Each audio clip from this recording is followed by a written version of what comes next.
The scalding liquid cascaded over her shoulders, soaking through the crisp white uniform and searing the skin beneath. Montessa Daniels' cry tore through the pristine bistro like shattered glass, bringing the elegant space to an immediate, horrified silence. She collapsed forward, gripping the edge of a nearby table as tears carved tracks down her face, angry red welts already spreading across her collarbone and chest. And Jake Williams grinned. He actually grinned as he towered over her, his designer loafers positioned mere inches from where she trembled in shock and pain. His custom-tailored white shirt probably cost more than 4 months of her wages. The platinum Rolex on his wrist more than 2 years of rent for the cramped studio she shared with her grandmother. And he was grinning, recording her suffering on his phone like it was a viral moment staged for his entertainment. "That's what happens when you move too slow, sweetheart," he drawled, his voice dripping with contempt that echoed through the frozen room. "Maybe next time you'll remember who you're serving." Nobody intervened. Nobody spoke. The other servers stood paralyzed, eyes fixed on the marble floor, understanding that interference meant termination, jobs they couldn't afford to lose. The affluent clientele suddenly became absorbed in their designer handbags or the abstract art on the walls, pretending they hadn't just witnessed assault in the middle of a Tuesday afternoon. In this exclusive establishment in the heart of the financial district, Jake Williams was untouchable aristocracy.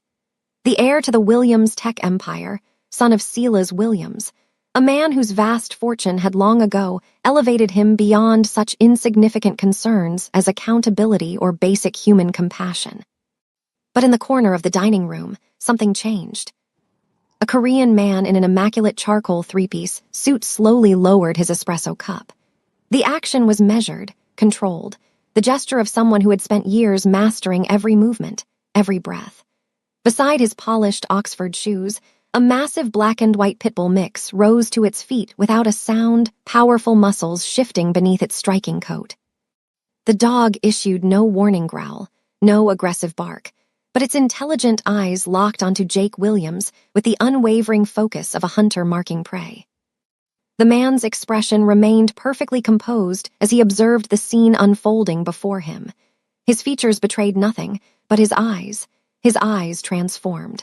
Something ancient and lethal ignited behind them, a cold mathematics that spoke of violence witnessed and violence executed with surgical precision. The intricate black tattoo covering his entire neck seemed to pulse in the afternoon light, disappearing beneath his crisp white collar like dark water flowing into shadow. Gu Young had seen enough. And Jake Williams had just committed the final, fatal error of his privileged existence. Welcome to Dora's Archives. Before we see the shadows move, rate this story's intensity from 1 to 10 in the comments right now. Gu Young had not arrived in America to become what he now embodied. 15 years earlier, he'd entered the country with nothing except advanced tactical training from Korea's elite military intelligence division and aspirations of building legitimate enterprise. The American dream, they proclaimed, work with integrity, respect the system, achieve prosperity through honest effort. What a carefully constructed illusion that had revealed itself to be. He'd learned rapidly that for immigrants like himself, the parameters were fundamentally different. The machinery had razor-sharp edges for those lacking political connections, generational wealth, the proper pedigree, or influential family networks. He'd adjusted, endured, then dominated in the spaces between worlds where official authority feared to tread. Now he controlled significant portions of the West Coast's Korean economic interests, spanning both legitimate ventures and more shadowed operations. The Americans deployed sanitized terminology for his position, organized crime.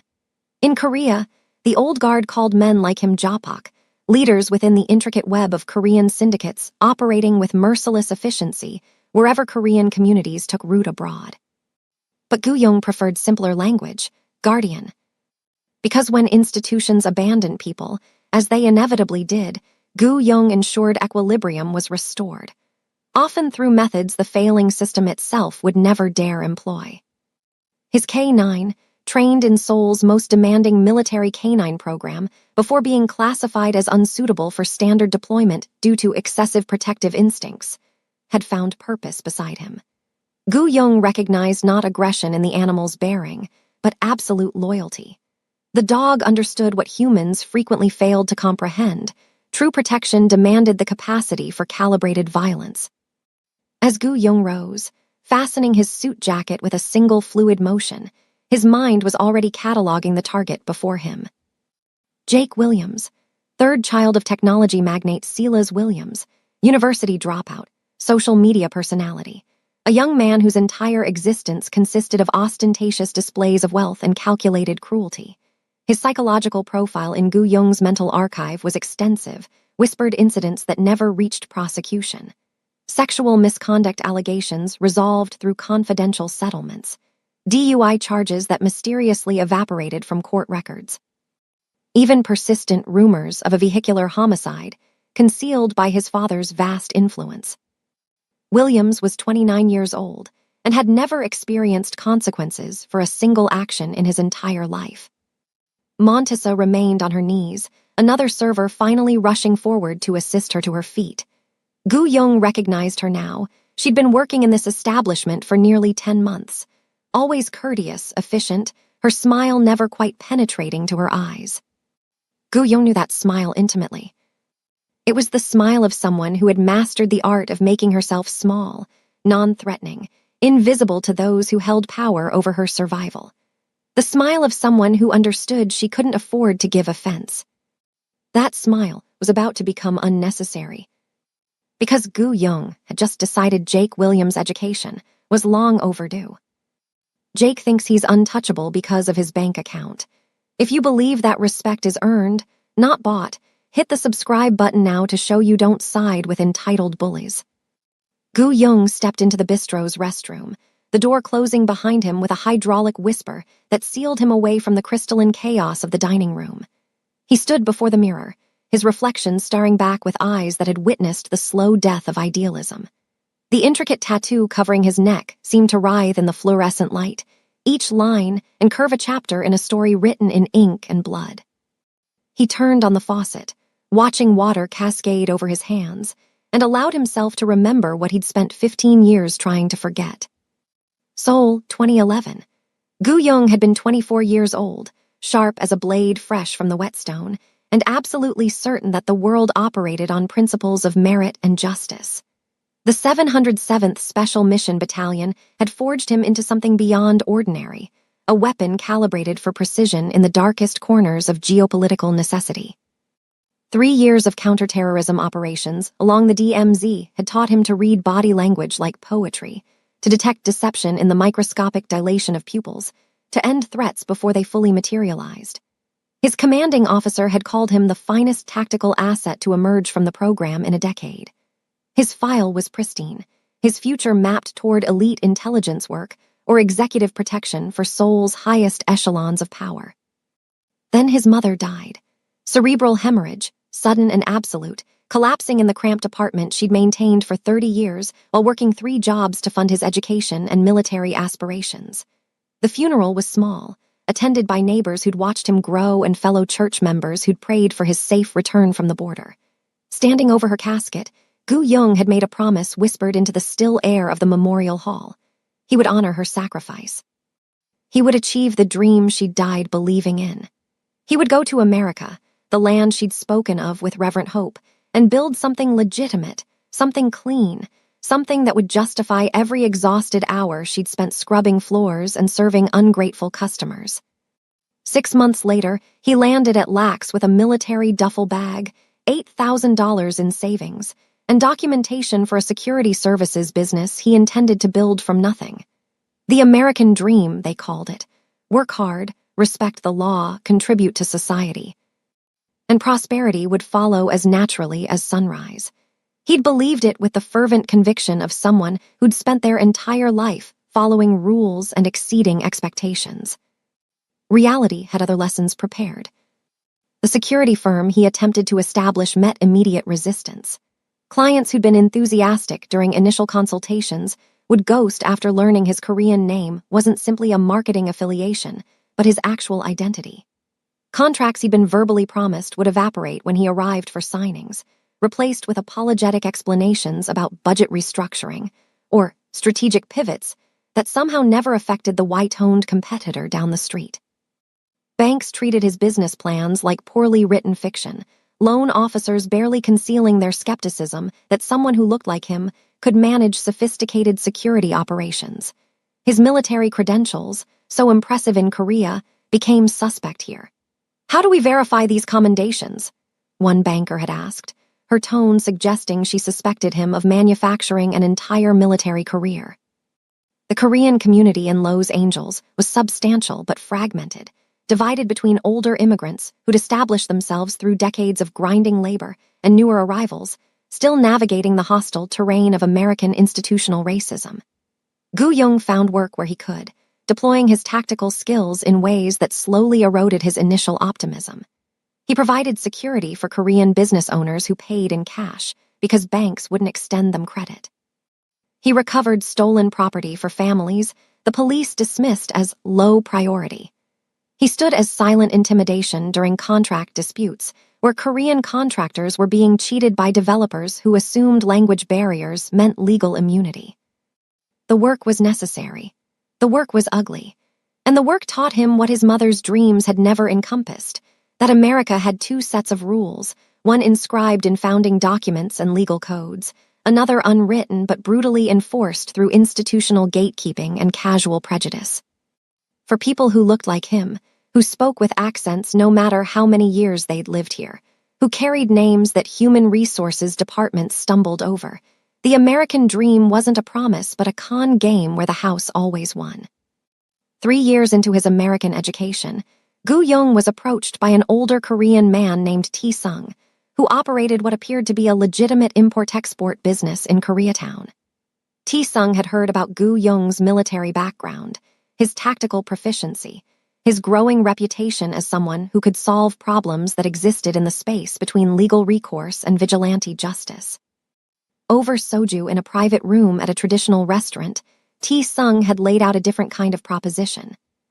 The Korean community needed protection that American institutions would never provide. Police response times in Koreatown were deliberately slow unless the crime affected white business owners in adjacent neighborhoods. Korean business owners were targeted by gangs who understood that immigrants wouldn't report crimes for fear of immigration complications or cultural shame.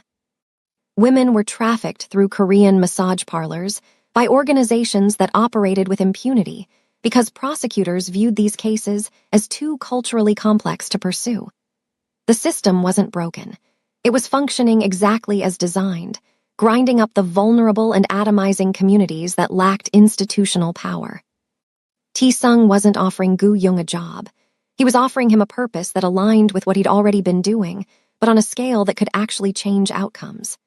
The network T-sung represented called itself by many names, but outsiders used a term heavy with centuries of history: Japak.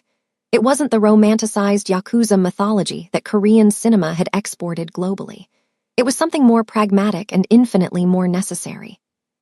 A parallel system of governance for people the official system had abandoned.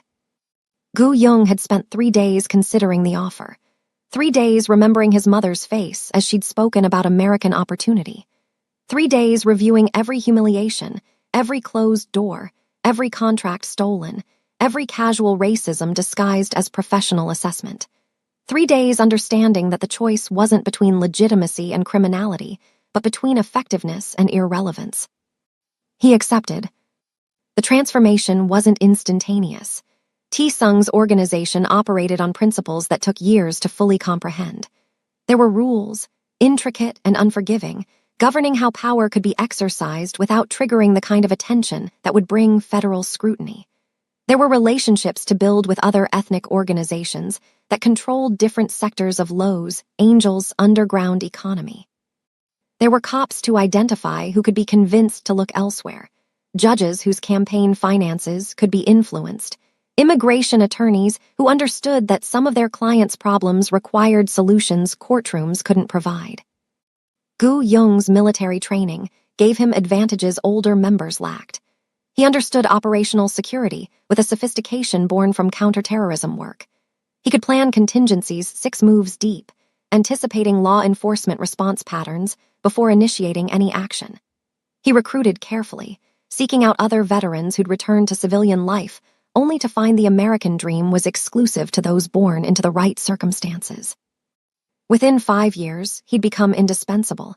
Within 8, he'd become inevitable. The tattoo came later, each element added in sessions with a master artist who worked exclusively with men, who'd earned the right to wear such permanent declarations. The design incorporated imagery from Korean shamanic tradition, dragons that represented not mythological beasts, but the spirits of ancestors who demanded justice be served when official channels failed. It covered his entire neck, impossible to hide, a deliberate statement that he was no longer trying to assimilate into a system that had never intended to accept him. Tae-sung died in 2023, complications from diabetes he'd refused to treat because he distrusted American health care after a misdiagnosis nearly killed him years earlier. Before his death, he'd made his wishes clear to the organization's leadership council. Gu-young would inherit his territory and authority. Some of the older members had objected, citing tradition and age-based hierarchy, but Tae-sung's argument had been irrefutable. The world was changing, law enforcement was adapting, and survival required someone who could think like both a soldier and a strategist. Now, at 38 years old, Gu-young controlled operations spanning from San Diego to San Francisco. His network included legitimate businesses that provided employment and services to the Korean community, alongside less visible operations that generated the capital necessary to maintain their autonomy. He'd expanded beyond strictly Korean interests, building alliances with other immigrant-led organizations that recognized their mutual need for power structures outside the official system. Vietnamese networks in Orange County, Filipino operations in Dali City, Chinese syndicates in the Richmond district.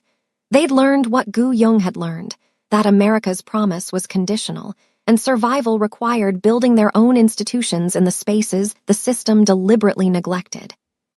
The operation was sophisticated now, money laundering through legitimate businesses, political influence purchased through carefully structured campaign contributions, legal representation that could navigate both American jurisprudence and the unwritten codes that governed their parallel economy. Protection services for immigrant business owners who paid modest fees in exchange for security American police wouldn't provide. Mediation services for disputes that official courts either couldn't understand or wouldn't prioritize. And when necessary, violence calibrated with surgical precision against those who preyed on the vulnerable or threatened the fragile ecosystem they'd built. Gu-young had become exactly what America had forced him to become, not a criminal by choice, but a guardian by necessity. The man his mother had hoped he'd be was dead, buried somewhere between his third rejected business loan and his first act of extrajudicial justice. In his place stood someone far more useful to the people who actually needed protection, someone who understood that institutional power was always just organized violence with better public relations. He dried his hands and straightened his tie, the charcoal fabric sitting perfectly against his white shirt. The bathroom door opened, and the sounds of the bistro returned.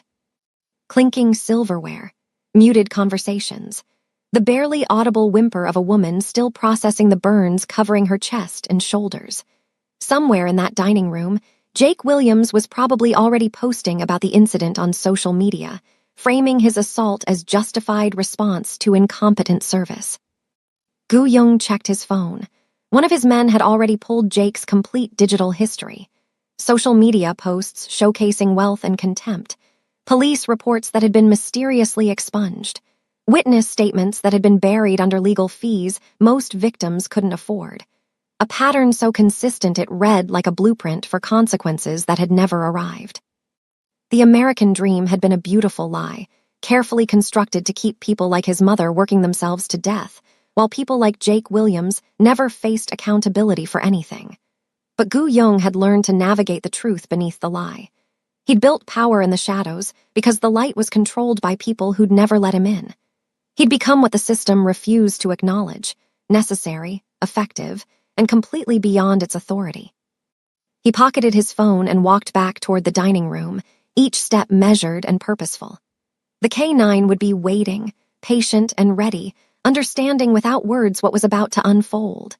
Jake Williams had assaulted someone under Gu-young's protection, in a territory Gu Yong controlled, in a system where official justice would never arrive. The American dream was dead. But Gu Yong's version of justice was very much alive, and it was about to teach the Williams family what accountability looked like when it came from the shadows they'd spent generations ignoring. 2,000 words exactly, and Jake Williams's education was about to begin. The burn unit at St. Catherine's Medical Center existed in a permanent state of hushed urgency. Gu Yong moved through the antiseptic corridors with practiced ease, bearing a modest bouquet of white chrysanthemums and lavender. His K9 remained in the vehicle below, too imposing for hospital visits. Room 447 held Montessa Daniels, and through the partially open door, Gu Yong could see her propped against pillows, bandages covering her chest and shoulders in precise white layers. Her face was untouched by the scalding coffee, but exhaustion had carved shadows beneath her eyes that spoke of pain medication and sleepless hours. He knocked softly, and her eyes snapped toward him with pure survival instinct wariness. She'd been conditioned to fear unexpected visitors, but recognition flickered across her features, the man from the corner booth. "I don't want trouble," she said, her voice hoarse. "Whatever this is about, I can't afford trouble." Gu Yong entered slowly, placing the flowers on the small table beside her bed, with movements calculated to appear unthreatening. He'd learned decades ago that his physical presence could intimidate without intention, that the tattoo creeping above his collar and the expensive suit combined to paint him as exactly what he was, someone operating outside conventional boundaries. "My name is Gu Yong. I was at the bistro yesterday when Jake Williams assaulted you. I'm not here to cause you trouble. I'm here to offer you something the system never will." He settled into the chair beside her bed, maintaining distance, his posture open and patient. "Justice." Montessa's laugh was bitter, the sound of someone who'd stopped believing in convenient narratives long before coffee had burned through her uniform. "Justice. Right. You know what justice looks like for people like me. It looks like medical bills I can't pay, a job I've already lost because the bistro doesn't want the liability, and maybe, if I'm really lucky, a settlement offer that won't even cover 3 months of rent if I sign away my right to sue."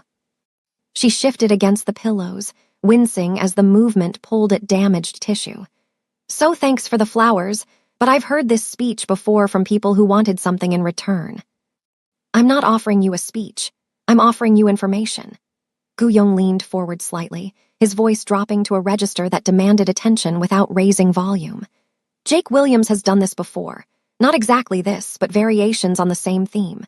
Assault, humiliation, destruction of people he considers beneath his concern. 11 documented incidents in the past 8 years, all of them buried under legal fees and family influence. 3 women paid to disappear. 2 men who lost jobs after trying to press charges. 1 college student who dropped out entirely after her complaint was dismissed as regretful hookup rather than sexual assault." He paused, letting the weight of accumulated cruelty settle between them. "The system protects him because his father's wealth has purchased immunity at every institutional level. But I don't work for the system." Montessa studied him with eyes that had been forced to develop rapid assessment skills, the kind of survival calculation that determined whether this stranger represented opportunity or exploitation. "Who do you work for?" "People the system ignores. Immigrants, service workers, anyone who's learned that official channels exist primarily to process their complaints into statistics that justify next year's budget." Gu Yong straightened in his chair, maintaining eye contact with an intensity that communicated absolute sincerity. "I know what happened to you yesterday won't be prosecuted. The bistro has already declined to provide security footage. Jake Williams's attorney has already prepared a counter-narrative about an accident caused by your clumsiness. Your burn treatment will be coded as a workplace injury, which means the bistro's insurance will fight every claim to minimize payout. And 3 months from now, when you're still dealing with physical therapy and psychological trauma, Jake Williams will have forgotten you ever existed." "So what are you offering? Revenge?" The word came out laden with exhaustion rather than interest, as though revenge was a luxury she couldn't afford any more than she could afford the medical bills currently accumulating. "I'm offering you something more useful than revenge. I'm offering you the truth about the Williams family, because what happened to you yesterday wasn't random cruelty. It was pattern maintenance." Gu-young reached into his jacket and withdrew a slim tablet, its screen awakening to display a photograph of a young woman who bore such striking resemblance to Montessa that she could only be a sister. Her name is Kendra Daniels, 24 years old. Last seen 8 months ago, leaving the Williams Biotech facility in Riverside, where she worked as a laboratory assistant. The transformation in Montessa was instantaneous and devastating. Her entire body went rigid, the kind of tension that came from hearing a name that lived in her chest like shrapnel. "How do you know about Kendra?" The question emerged as barely controlled accusation, her hands gripping the bedsheets with enough force that her knuckles blanched white. "How do you know my sister?" "I know about her because her disappearance has a pattern. Williams Biotech has lost 14 employees in the past 3 years, all of them low-level workers, all of them immigrants or first-generation Americans, all of them last seen leaving facilities that officially don't exist in any public corporate documentation." Gu-young swiped through images on the tablet, facility photographs, employee rosters, police reports that had been filed, and then mysteriously closed due to lack of evidence. "Your sister worked night shifts processing biological samples. She told her roommate she discovered something wrong in the inventory systems, discrepancies between what the facility reported and what was actually being shipped. She was preparing to report it to the FDA when she vanished." Tears were streaming down Montessa's face now, not the careful crying of someone trying to maintain composure, but the raw grief of someone who'd been forced to accept a loss she'd never understood. "The police said she probably ran away. They said young women do that sometimes, start over somewhere new without telling anyone. They treated me like I was wasting their time when I kept calling for updates." Her voice fractured on the last word, years of accumulated frustration and helplessness pouring through the cracks. "I've spent every dollar I could spare on a private investigator who found nothing. I've called hospitals and shelters from here to Seattle. I've checked the morgue so many times the staff know me by name. And you're telling me she was murdered because she found out the Williams family was doing something illegal. I'm telling you that your sister is one of 14 people who discovered that Williams Biotech operates medical facilities that harvest organs from undocumented immigrants promised free health screenings." Gu-young's voice remained level, clinical, because emotions would dilute the horror of what he was revealing. "Immigrants are recruited through community health fairs, transported to unregistered facilities, sedated, and their organs sold through dark web auctions to wealthy patients who won't wait for legitimate transplants." Montessa's breathing had become shallow, rapid, the physiological response to information so monstrous it seemed to defy reality. "You're telling me Jake Williams's father is running an organ harvesting operation, and my sister found out and they killed her. I'm telling you that Silas Williams has spent 40 years building a corporate empire that appears legitimate while conducting operations entirely outside legal oversight. Organ harvesting is one revenue stream among others: human trafficking, corporate espionage, real estate fraud that displaces immigrant communities." Gu-young's expression remained neutral, but something ancient and cold burned behind his eyes. "Your sister wasn't killed because she was a threat. She was killed because people like the Williams family operate on a simple principle. Consequences are for people without money, and witnesses are liabilities to be eliminated." "Why are you telling me this?" Montessa's voice had gone quiet now, the question emerging from a place beyond tears, beyond rage, settling into the cold clarity that came when grief transformed into purpose. "Why does someone like you care about my sister or me or any of this?" Gu-young stood, straightening his suit jacket. "Because 15 years ago, my mother died believing that America rewarded hard work and integrity. She died believing the lie that this country rewarded merit instead of inheritance. I've spent every year since building power in the spaces where that lie creates victims." He moved toward the window, looking out over the city. "Jake Williams poured coffee on you because he's never faced consequences. Your sister disappeared because she discovered his father's wealth is built on human suffering that never reaches courtrooms. And I've decided that the Williams family's immunity ends now." "What are you going to do?" Montessa asked, though the question sounded less like inquiry and more like permission being granted. A woman who'd spent months drowning in unanswered questions suddenly offered the possibility of terrible answers. "I'm going to do what the system can't and won't. I'm going to expose every illegal operation the Williams family runs. I'm going to strip away their digital security and financial protections. I'm going to force Jake Williams to choose between his father and his own survival. And I'm going to make sure that your sister's death, and the deaths of 13 other people whose names no one remembers, are answered with something resembling justice." He turned back from the window, his gaze meeting hers with an intensity that communicated absolute commitment. "But I need something from you first. I need you to trust me when every instinct you have probably says that people like me are as dangerous as people like them." Montesa was quiet for a long moment, her fingers absently tracing the edges of bandages that represented her newest lesson about how the world actually worked.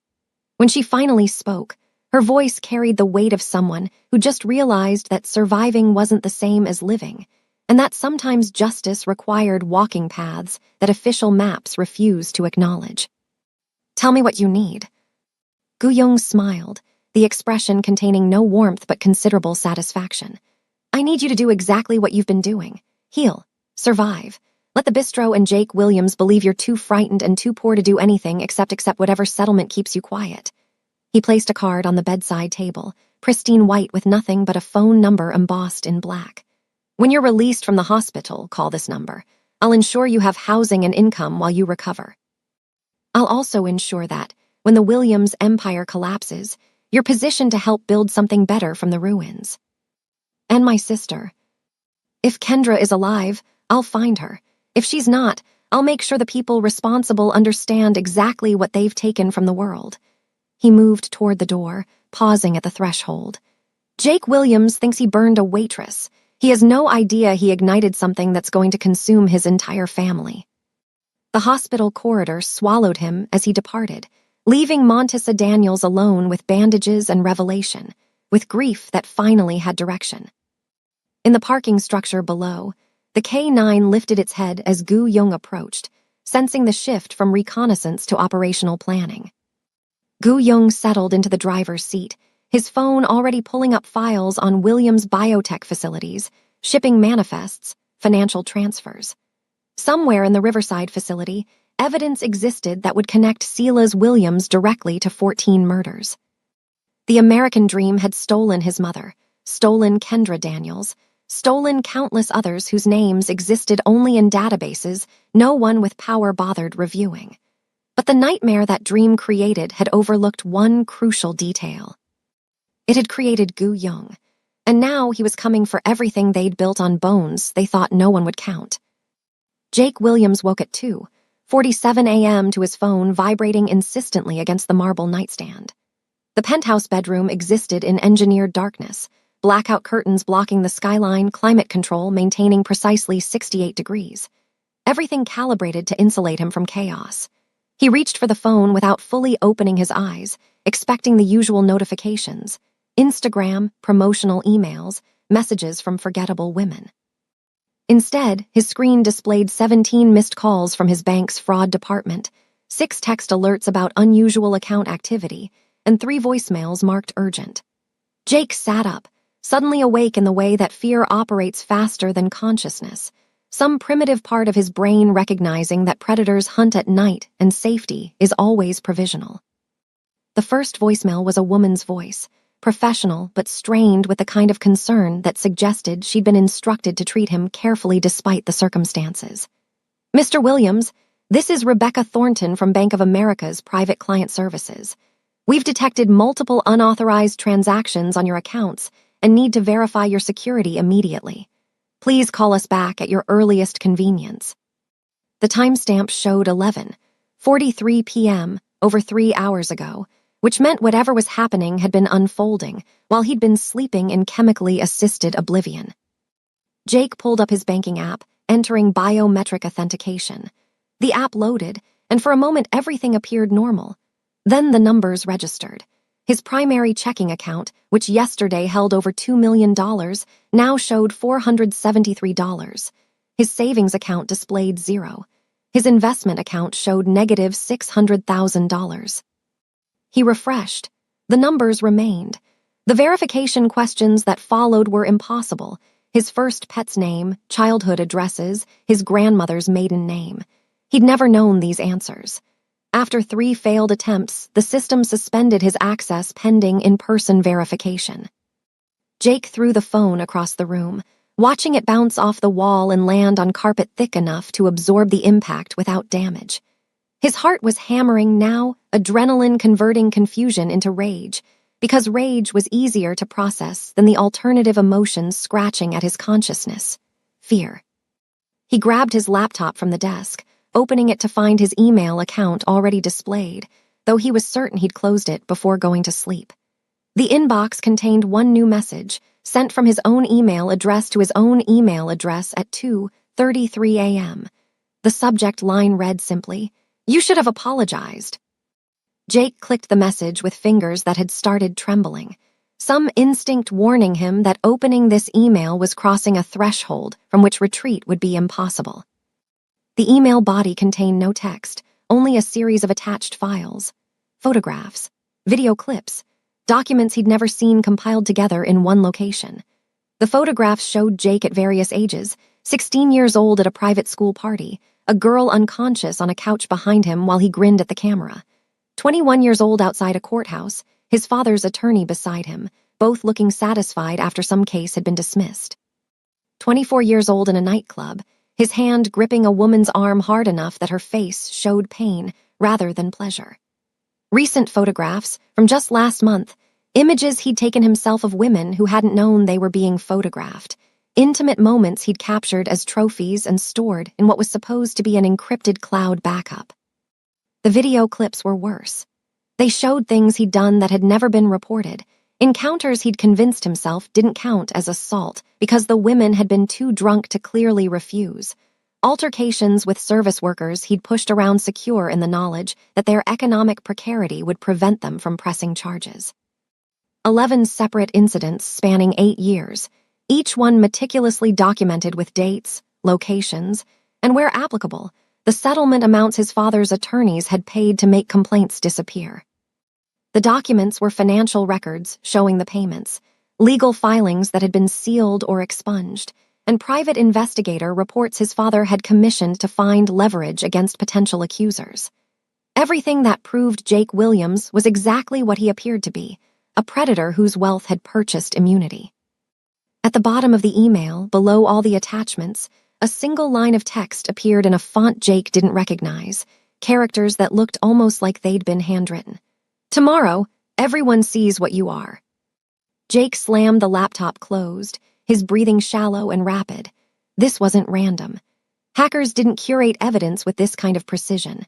Hackers stole credit card numbers or held data for ransom. This was something else, something personal, something that understood exactly which pressure points would cause maximum psychological damage. He needed to call his father, needed to activate the crisis management protocols that Silas Williams maintained for exactly these situations. But when Jake tried to dial, his phone displayed a message indicating his cellular service had been suspended due to non-payment. His internet connection, routed through the building's dedicated fiber optic line that cost more per month than most people's rent, showed no available networks. Jake was alone in his penthouse, cut off from communication, watching his entire digital existence being systematically dismantled by someone who moved through security systems like smoke through cracks. He stood and walked through the penthouse, checking doors and windows with the paranoid thoroughness of someone who just realized that locks only keep out people who respect boundaries. Everything appeared secure. The building's security system, a sophisticated network of cameras and motion sensors and biometric access controls, showed green status lights on the panel by the door. The emergency phone line maintained for building residents connected him to a bored-sounding security guard who confirmed that no one had entered or exited Jake's floor in the past 6 hours. "Must be some kind of technical issue with your accounts, Mr. Williams," the guard said, with the barely concealed satisfaction of working-class people witnessing wealthy people's problems. "Probably sort itself out in the morning." Jake returned to his bedroom, considering whether to try sleeping or just wait for dawn when he could physically go to the bank and begin untangling whatever digital nightmare had consumed his finances. He'd nearly convinced himself that this was manageable, that money could solve anything, that morning would bring clarity and control. That's when he saw the coin. It sat on his pillow, gleaming in the ambient light from his phone's screen, precisely centered as though placed with deliberate care. A Korean coin, old by the look of it, the kind that didn't circulate in modern currency but existed in collections or as historical artifacts. Jake picked it up slowly, his fingers registering the cool metal weight, his mind struggling to process how this object had appeared in a room that had been empty when he'd fallen asleep. He spun around, scanning the bedroom with eyes that had adjusted to the darkness. Nothing appeared disturbed. No windows had been opened. No doors showed signs of forced entry. The security system's green light still glowed by the entrance, testifying to unbreached barriers. But someone had been here. Someone had stood beside his bed while he slept, close enough to place a coin on his pillow, close enough to kill him if that had been their intention. The security Jake had paid fortunes to maintain had proven to be theater, impressive-looking barriers that someone had bypassed with such ease that no alarms had even registered the intrusion. Jake backed against the wall, the coin clutched in his fist, and felt something unfamiliar settle into his chest. Not anger, not confusion, but pure animal terror that came from understanding he was prey being hunted by something that operated by rules he didn't understand. His phone vibrated once more, the screen illuminating with a new message from an unknown number. Just 2 words in that same handwritten font. Tomorrow, consequences. Somewhere in Los Angeles, Gu Young sat in his office reviewing the night's work with the satisfaction of someone who'd executed the opening moves of a strategy planned with military precision. Jake Williams's bank accounts had been drained and distributed to organizations supporting immigrant rights and sexual assault survivors. The financial transactions had been routed through enough shell corporations and offshore accounts that tracing them would take months and require resources that even Silas Williams would find expensive to mobilize. The compiled evidence of Jake's history had been uploaded to servers in 7 countries, ready for automated distribution to media outlets, law enforcement agencies, and social media platforms the moment Gu Young triggered the release. The K9 lay beside his chair, alert despite the late hour, understanding that its handler's work tonight was laying groundwork for violence that would come later. Gu Young had learned decades ago that destroying someone wasn't about physical confrontation. Real destruction happened when you stripped away the scaffolding of privilege that kept people insulated from consequences.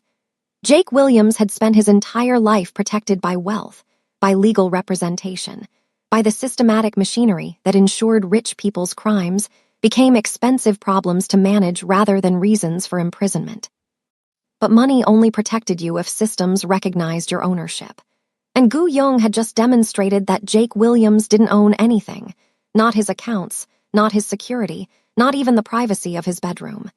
Everything Jake had believed was his could be accessed, manipulated, redistributed, or destroyed. The Korean coin had been a flourish, perhaps theatrical, but Gu Young understood the psychology of fear. Jake needed to know that physical barriers meant nothing, that his person was as vulnerable as his assets. The coin was a message written in the universal language of proximity and violation. I was there while you slept. I could have done anything. You survived only because I chose to let you. Tomorrow, Jake would try to mobilize his father's resources. He'd call attorneys, hire security consultants, attempt to reassemble the bubble of privilege that had insulated him from reality. And he'd discover that every phone call he made was being monitored, every email tracked, every conversation recorded. He'd discover that the machinery of wealth only functioned when the systems running it remained secure, and his systems had been compromised so thoroughly that restoration was impossible without exposing the very criminal infrastructure Silas Williams needed to keep hidden. Gu Young finished his tea and stood, the K9 rising fluidly beside him. Tomorrow would begin Jake Williams's education in accountability. Tonight had simply been the introduction, the moment when a spoiled child learned that the world contained people his father's money couldn't buy, couldn't intimidate, couldn't make disappear. And somewhere in that education, Jake would be forced to choose between betraying his father or accepting destruction. Either outcome served Gu Young's purposes.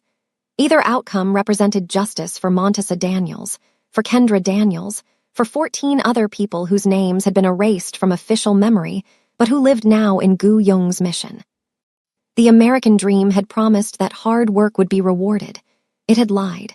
But Gu Yong's version of American justice promised something more reliable, that actions would have consequences, that privilege was temporary, that predators would eventually meet their apex predator. And Jake Williams had just woken to find himself being hunted. The coffee shop occupied a corner in Silver Lake that catered to freelance writers and graduate students. Gu Yong sat in the back corner nursing an Americano, his charcoal suit conspicuous among the deliberately casual patrons. The K-9 waited outside, too memorable for a meeting that needed to appear coincidental. Rachel Okonkwo arrived precisely on time. She was in her early 40s, moving with efficient purpose. 15 years at the Los Angeles Times covering corporate malfeasance, 3 years freelancing, 2 Polk Awards for stories that resulted in indictments, a reputation for protecting sources with stubbornness that had once resulted in contempt charges she'd served rather than compromise. She spotted Gu Yong immediately, her eyes registering the calculated contradiction of his appearance. Expensive suit in a cheap coffee shop, Asian man alone in a predominantly white neighborhood, the particular stillness that marked people comfortable with violence. She approached his table without hesitation, sliding into the chair across from him with the confidence of someone who'd interviewed cartel members and survived. "You're not what I expected," Rachel said, her voice carrying the particular cadence of someone born in Lagos who'd spent decades in Los Angeles, 2 accents layered into something distinctly her own. "Your message said you had information about the Williams family. Usually people with that kind of information are former employees looking for revenge or activists looking for a platform. You look like someone who could buy the building we're sitting in." Gu Yong appreciated directness. It saved time that would otherwise be wasted on social choreography. "I'm someone who understands that certain types of justice require institutional channels to be effective. What I have is evidence. What you have is the ability to transform evidence into accountability." He withdrew a small leather case from his jacket pocket, placing it on the table between them. Inside were 3 encrypted USB drives, each one color-coded, red, blue, black. These contain financial records, communications, and witness testimony, documenting 40 years of criminal activity by Silas Williams and his various corporate entities. Rachel didn't immediately reach for the drives. Her eyes remained fixed on Gu Yong's face, reading him the way good journalists learn to read sources, trying to determine motivation and credibility before touching evidence that might be poisoned with fabrication or agenda. "Why me? If you have evidence of criminal activity, why not go to the FBI or the SEC?" "Because federal agencies have been receiving reports about Williams' operations for decades, opening investigations that mysteriously stall." Gu Yong's voice carried weight. "Silas Williams has spent 40 years building relationships with people who control institutional oversight. Campaign contributions, consulting contracts, board positions. He doesn't break the system, he incorporates himself into it." Rachel leaned back, processing with practiced skepticism. "You're telling me evidence doesn't matter." "I'm telling you institutional corruption doesn't require conspiracy when incentives align properly. Williams doesn't bribe judges. His foundation funds judicial programs. He doesn't pay off police. His security company provides training contracts. He doesn't buy prosecutors. He donates to their campaigns." Gu Yong tapped the leather case. "The red drive contains tax documents showing Williams corporations avoided $2.3 billion in federal taxes through offshore structures. The blue drive contains communications showing foreign bribes, violating the Foreign Corrupt Practices Act. The black drive contains something worse." "How much worse?" "Documentation of a human trafficking and organ harvesting operation, with at least 47 victims in 4 years." The coffee shop noise receded. Rachel's face went still. "Silas Williams is running an organ harvesting ring. Williams Biotech operates medical facilities advertising free health screenings to undocumented immigrants, then harvests their organs for dark web auctions. The facilities exist outside regulatory oversight. The victims are selected because their immigration status makes them unlikely to report." Gu Yong remained clinically detached. "The black drive contains facility locations, financial ledgers, communications, and testimony from 2 former employees." Rachel was quiet for a long moment, her fingers drumming against the table in a rhythm that suggested internal debate between journalistic instinct and self-preservation. If what you're saying is true, this isn't just a story. This is evidence of capital crimes. Publishing this without law enforcement involvement could compromise prosecutions. Law enforcement isn't going to prosecute Silas Williams based on evidence they receive through normal channels. They've been receiving evidence for years. What changes outcomes isn't more evidence. It's public attention that makes institutional capture unsustainable. Gu Yong leaned forward slightly, his voice dropping to a register that demanded focus. You published the tax evasion story first. It's the least controversial, hardest to dismiss as conspiracy theory or fabrication. You establish that Williams has been systematically defrauding the government in ways that are technically complex but fundamentally straightforward. That generates attention. Then you publish the foreign bribery story, which builds on the tax evasion by showing that the offshore structures weren't just tax avoidance, but mechanisms for illegal payments. That generates outrage. And then, when Williams is already under scrutiny and defending multiple fronts, you publish the organ harvesting story. At that point, institutional resistance to investigating him becomes politically impossible. Rachel picked up one of the drives, turning it over in her fingers like she was weighing more than its physical mass. You've thought this through with remarkable precision. That level of strategic planning suggests significant resources and motivation. Who are you really? I'm someone who watched the American legal system fail repeatedly to hold powerful people accountable. I'm someone who learned that justice in this country isn't blind, it's selectively myopic. And I'm someone who has decided that Silas Williams has operated with impunity for long enough. Gu Yong stood, preparing to leave before the conversation extended beyond what operational security allowed. Those drives are encrypted with keys that will be sent to you separately. You'll want to verify everything independently, which is why I've included source documents rather than summaries. When you publish, Williams will deploy a comprehensive legal and public relations campaign to destroy your credibility. You should be prepared for that. And you, what happens to you when Williams figures out where this evidence came from? Silas Williams has spent his entire life insulated from consequences by money and institutional capture. He's forgotten that power is always provisional, that wealth doesn't protect you from people who operate outside systems that wealth has corrupted. Gu Yong's expression remained perfectly neutral, but something cold moved behind his eyes. I'm not concerned about what Williams will do when he discovers who exposed him. I'm more interested in what he'll do when he realizes that everything he built can be dismantled by someone who understands his infrastructure better than he does. Rachel stood as well, pocketing the drives with a decisive motion that suggested she'd made her commitment despite the obvious personal risk. I'll need time to verify everything. If this is legitimate, we're talking about months of work before publication. You have 3 weeks. After that, the window closes and other methods become necessary. Gu Yong buttoned his suit jacket with practiced efficiency. Williams has a scheduled appearance at a tech industry conference in San Francisco exactly 23 days from now. Your first story should publish the morning of that appearance. The contrast between his public persona and documented criminal activity will be too cinematically perfect for other media to ignore. You're orchestrating this like a military campaign. I'm orchestrating this like someone who has watched too many powerful people escape accountability because good people believed that institutions would eventually function correctly. Gu Yong moved toward the exit, pausing briefly before leaving. Silas Williams buys judges and police to hide his crimes. He stayed in power because people assume that someone else will stop him, that some institution will finally take action. Your story gives those institutions permission to act by making an action more expensive than enforcement. That's not journalism as neutral observer. That's journalism as catalyst for justice that official channels have refused to deliver.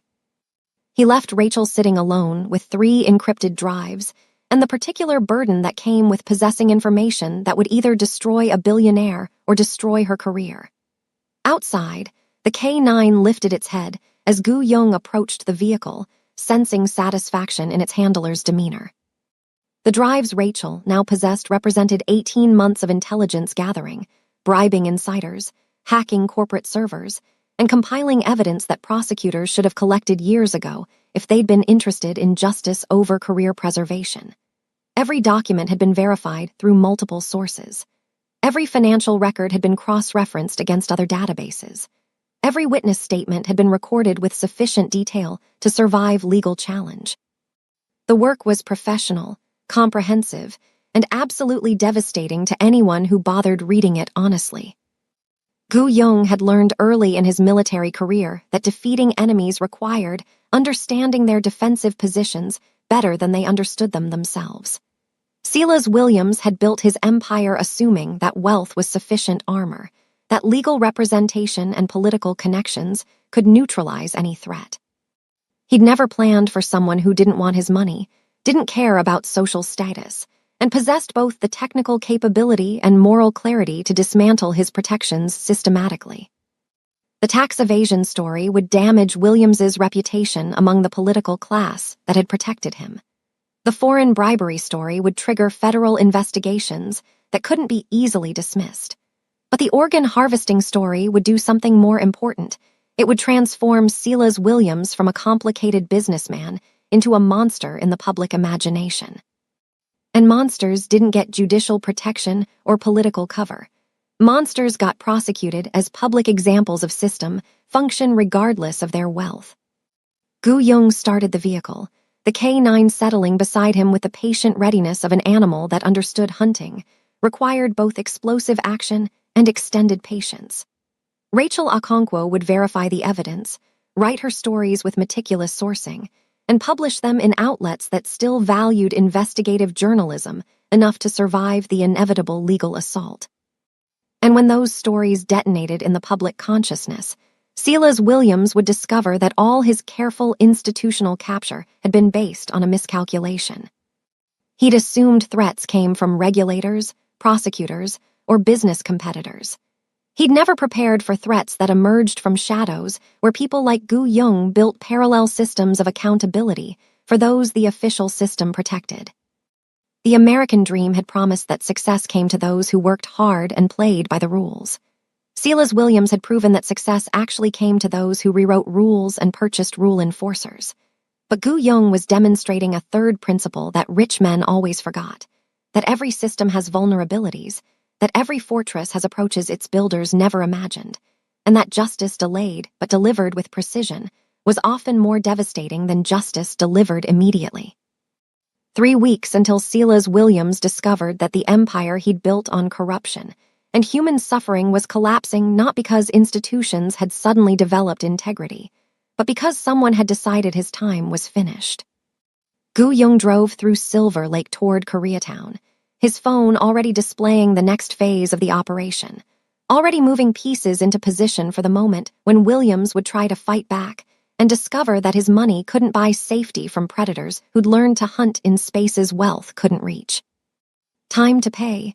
The comment sections would say it, the protesters would chant it, the prosecutors would finally pursue it, and Silas Williams would learn what accountability looked like when it arrived from directions he'd never thought to guard. The warehouse sat in an industrial corridor of Riverside, where legitimate businesses had been replaced by operations preferring minimal scrutiny. It was registered to a shell corporation 3 layers removed from Williams Biotech, its address absent from corporate websites. From outside, it resembled a dozen other anonymous structures, corrugated metal walls, minimal windows, a single loading dock for trucks arriving after dark.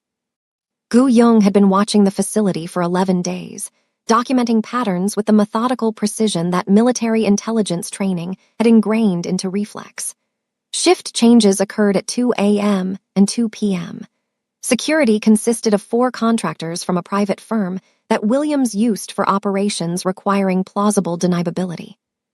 Deliveries happened on Tuesdays and Fridays, refrigerated trucks with medical supply company logos that transported cargo requiring temperature control.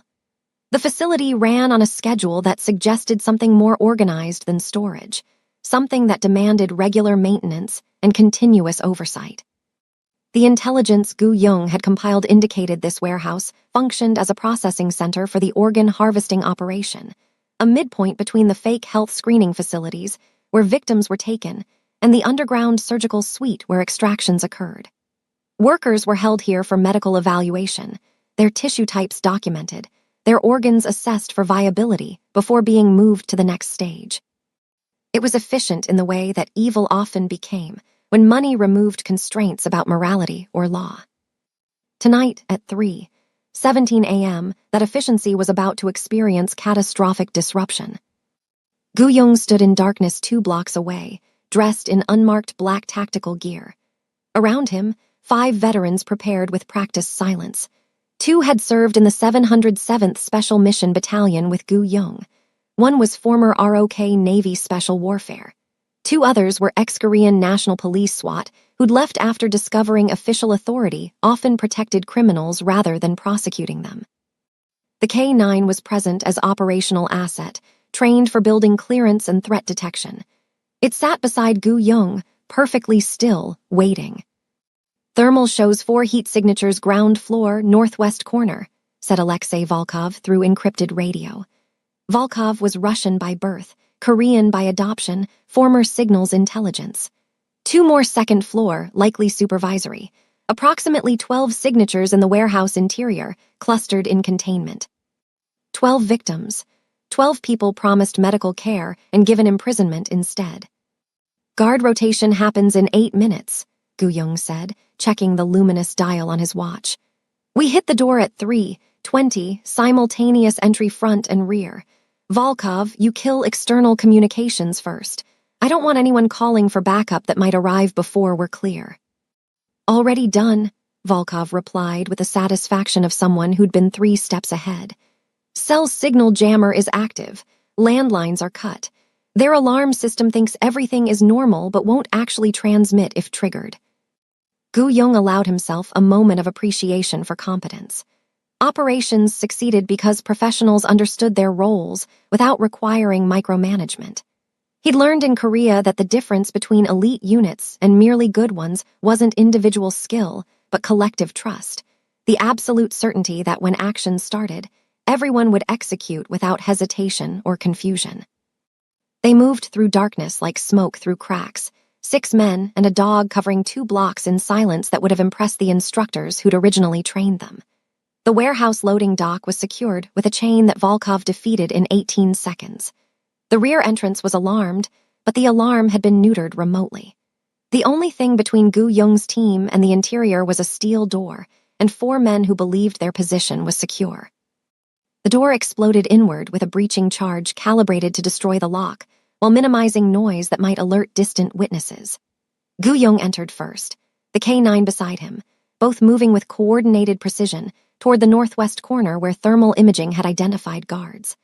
The first guard had time to register surprise, but not to reach for the weapon holstered at his hip before Gu Yong struck him in the throat with controlled force that collapsed his trachea without killing him.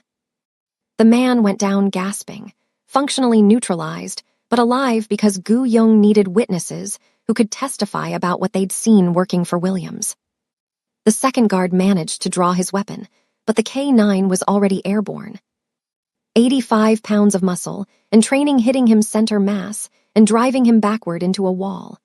The dog's jaws clamped on the guard's gun hand with pressure that forced him to drop the weapon, while teeth punctured flesh without severing arteries. A precisely calibrated application of violence that incapacitated without killing. The remaining 2 guards on the ground floor attempted coordinated response, but Gu Yong's team had trained for exactly this scenario. 2 operators came through the rear entrance simultaneously with the front breach, catching the guards in a crossfire position that left no tactical options except surrender.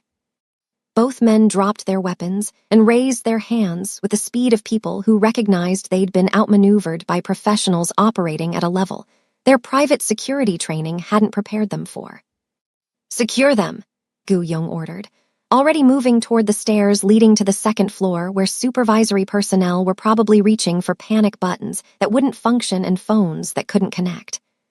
The second floor was configured as office space attempting to appear legitimate, desks with computers and filing cabinets that might have belonged to any small business if you ignored the medical equipment visible through the internal window overlooking the warehouse floor.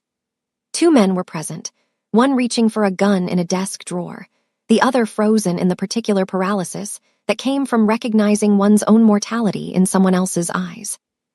Gu Yung shot the first man in the shoulder with a suppressed pistol, the subsonic round designed to incapacitate rather than kill. The man collapsed screaming, which solved the question of whether the second man would resist. He raised his hands immediately, his face draining of color as Gu Yung approached with the casual confidence of someone who'd conducted room clearances in actual combat, rather than training scenarios. "Face down, hands behind your back," Gu Yung commanded, and the man complied with the desperate speed of someone hoping that obedience might purchase survival. Securing the supervisors took 90 seconds. By the time Gu Yung returned to the ground floor, his team had already moved to the containment area where thermal imaging had identified 12 heat signatures. The door was secured with an electronic lock that Volkov defeated, while 2 operators covered him with weapons ready for whatever they might find inside. What they found was horror sanitized by fluorescent lighting and medical efficiency. 12 people sat on cots arranged in neat rows, hospital gowns replacing whatever clothing they'd arrived in, IV lines running from their arms to bags hanging from portable stands. They ranged in age from early 20s to mid-40s, their faces showing the particular exhaustion that came from terror sustained over days or weeks. Most were Latino, a few were Asian, one appeared to be Middle Eastern. All of them shared the same expression when Gu Yung's team entered. The desperate hope that rescue had arrived combined with the learned fear that hope often preceded worse suffering. "We're not here to hurt you," Gu Yung said in English, then repeated it in Spanish with the basic fluency that operational necessity had required him to develop. "We're taking you out of here. Medical personnel are waiting outside to check you over and remove those IVs safely. You're going to be okay."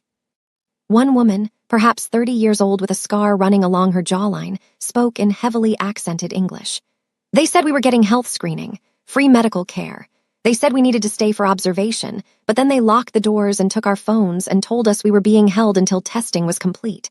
Her voice broke on the last words, months of controlled fear finally finding release. "Are we really free?" "You're really free," Gu Yung confirmed, and signaled for 2 of his operators to begin the careful process of disconnecting IV lines and helping people who'd been sedentary for days to stand and move toward the exit. The extraction took 14 minutes. Each rescued worker carefully guided out the loading dock and into vehicles that would transport them to a medical facility Gu Yung controlled, staffed by doctors who understood that some patients arrived with complicated immigration statuses and trauma that official hospitals would be obligated to report. The 6 guards and supervisors were secured with flex cuffs and left in a position that would be uncomfortable but not dangerous, their weapons and identification collected as evidence. Before leaving, Gu Yung took 17 minutes to photograph every document in the second-floor office, download every file from computers that Volkov had already bypassed security on, and collect physical evidence that would connect this facility directly to Williams' biotech corporate structure. Operational planning was worthless if you failed to secure evidence that could survive legal challenge.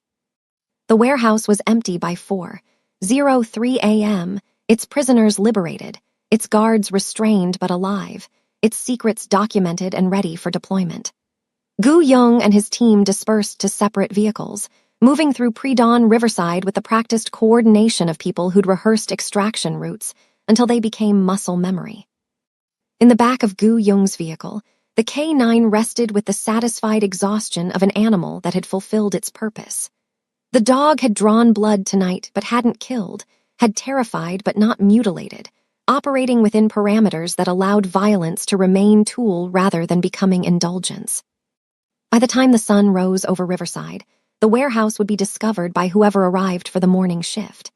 They'd find guards secured and furious, prisoners vanished, evidence conspicuously absent from locations where it should have been.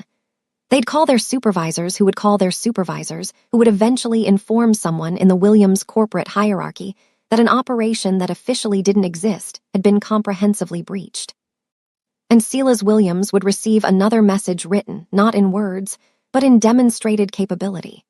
That his empire had vulnerabilities he'd never secured, that his operations could be penetrated and dismantled by people who possessed skills his security contractors had never encountered, that the money he'd spent on protection had purchased an illusion that was dissolving rapidly. Gu Young drove through empty streets toward Koreatown as dawn began painting the sky in shades that suggested new beginnings. 12 people who'd been processed as inventory in a criminal enterprise were now receiving medical care and would eventually receive documentation that might allow them to testify if prosecutors ever developed sufficient courage to charge Silas Williams with crimes his lawyers claimed were impossible to prove. The American system had failed these 12 people, had processed them through a machinery that treated their immigrant status as permission for exploitation. But Gu Young had demonstrated that parallel systems of justice existed for people whom official channels abandoned. Not perfect justice, not clean justice, but justice delivered with precision by people who understood that sometimes protecting the vulnerable required becoming more dangerous than their predators. The raid was complete. The evidence was secured. The next phase could begin. And somewhere in his mansion, insulated by wealth and security theater, Silas Williams was about to learn that money couldn't purchase safety from people who'd spent decades learning to hunt in shadows where his influence couldn't reach. The office building in Koreatown maintained a legitimate facade. Ground floor retail catered to the community, bubble tea, cosmetics, fried chicken. Upper floors housed businesses ranging from accounting to import-export. Gu Young's office occupied the entire fourth floor, accessed by an elevator requiring security clearance and a stairwell monitored by cameras. The office itself projected power through minimalism. A desk of dark wood, chairs for brief conversations, bulletproof windows overlooking the street, Korean landscape art on walls, everything calculated to project competence without vulnerability. Tonight, at 11:47 p.m., the office was dark except for ambient light from the city filtering through those bulletproof windows. Gu Young sat in a chair positioned 15 feet back from his desk, invisible to anyone entering through the main door, his breathing controlled to near silence. The K-9 rested at his feet, equally still, trained to remain motionless until commanded otherwise. They'd been waiting for 43 minutes, patience rewarded by the soft mechanical click of someone bypassing the elevator security with equipment sophisticated enough to defeat commercial-grade systems. The elevator doors opened. 4 men emerged, moving with professional coordination. They wore dark clothing, carried suppressed pistols, communicated through hand signals indicating military training. Mercenaries whose backgrounds included special operations before discovering civilian employment offered better compensation. They entered with textbook discipline, the first clearing corners while the second covered, third and fourth establishing overlapping fields of fire. Their movements were fluid, practiced, instinctive. Competent, which meant dangerous, which meant Gu Young would need to eliminate them with sufficient speed that competence became irrelevant. The lead operator reached Gu Young's desk, using a small flashlight to illuminate the surface. Empty. No laptop, no papers, nothing that suggested recent occupation. He signaled to his team, a gesture indicating the primary target wasn't present. They began a systematic search of the office, checking the small bathroom, the storage closet, the space behind filing cabinets that might conceal a person attempting to hide. Gu Young watched from his position in darkness, timing his attack for the moment when their search pattern would leave them maximally exposed. The K-9 beside him was coiled tension waiting for release, the animal's prey drive suppressed by training, but ready to explode into violence the instant permission arrived. The lead operator moved past Gu Young's position, his attention focused on the far corner of the office, where shadows suggested potential concealment. That microsecond of diverted attention was the opening Gu Young had been waiting for. He moved from the chair with speed that made the transition from stillness to action seem impossible, closing the distance to the operator before the man's peripheral vision could process threat. Gu Young's first strike targeted the operator's weapon hand, a precise blow to the ulnar nerve that caused involuntary release of the suppressed pistol. His second strike hit the man's throat with controlled force, not enough to kill, but sufficient to collapse the trachea partially and eliminate the operator's ability to call warning. The man went down gasping, and Gu Young had already pivoted toward the second operator who was turning, trying to acquire a target in darkness, while his brain struggled to process that their ambush had been reversed. The K-9 launched simultaneously, 85 pounds of muscle, and training hitting the second operator at chest height. The impact drove the man backward into the third operator, both of them tangling as the dog's jaws clamped onto the second operator's forearm with pressure calibrated to break bones without severing the radial artery. The man screamed, a sound that would have been louder if Gu Yung hadn't planned for it. The office walls were soundproofed, acoustic treatment installed ostensibly for privacy, but functioning now to contain evidence of violence occurring within. The fourth operator managed to fire twice, muzzle flash, illuminating the office in strobe light bursts that revealed Gu Yung moving with predatory speed. The suppressed shots hit nothing but wall, subsonic rounds designed for stealth, now just wasted ammunition. Gu Yung closed the distance before the operator could adjust his aim, striking the man's shooting hand with an elbow that shattered metacarpal bones and sent the pistol clattering across the floor. What followed was brutally efficient. Gu Yung had spent years training in Korean military hand-to-hand combat systems that emphasized ending fights quickly through targeted strikes to vulnerable anatomy. He didn't box or grapple. He destroyed structural integrity with techniques designed to incapacitate rather than defeat.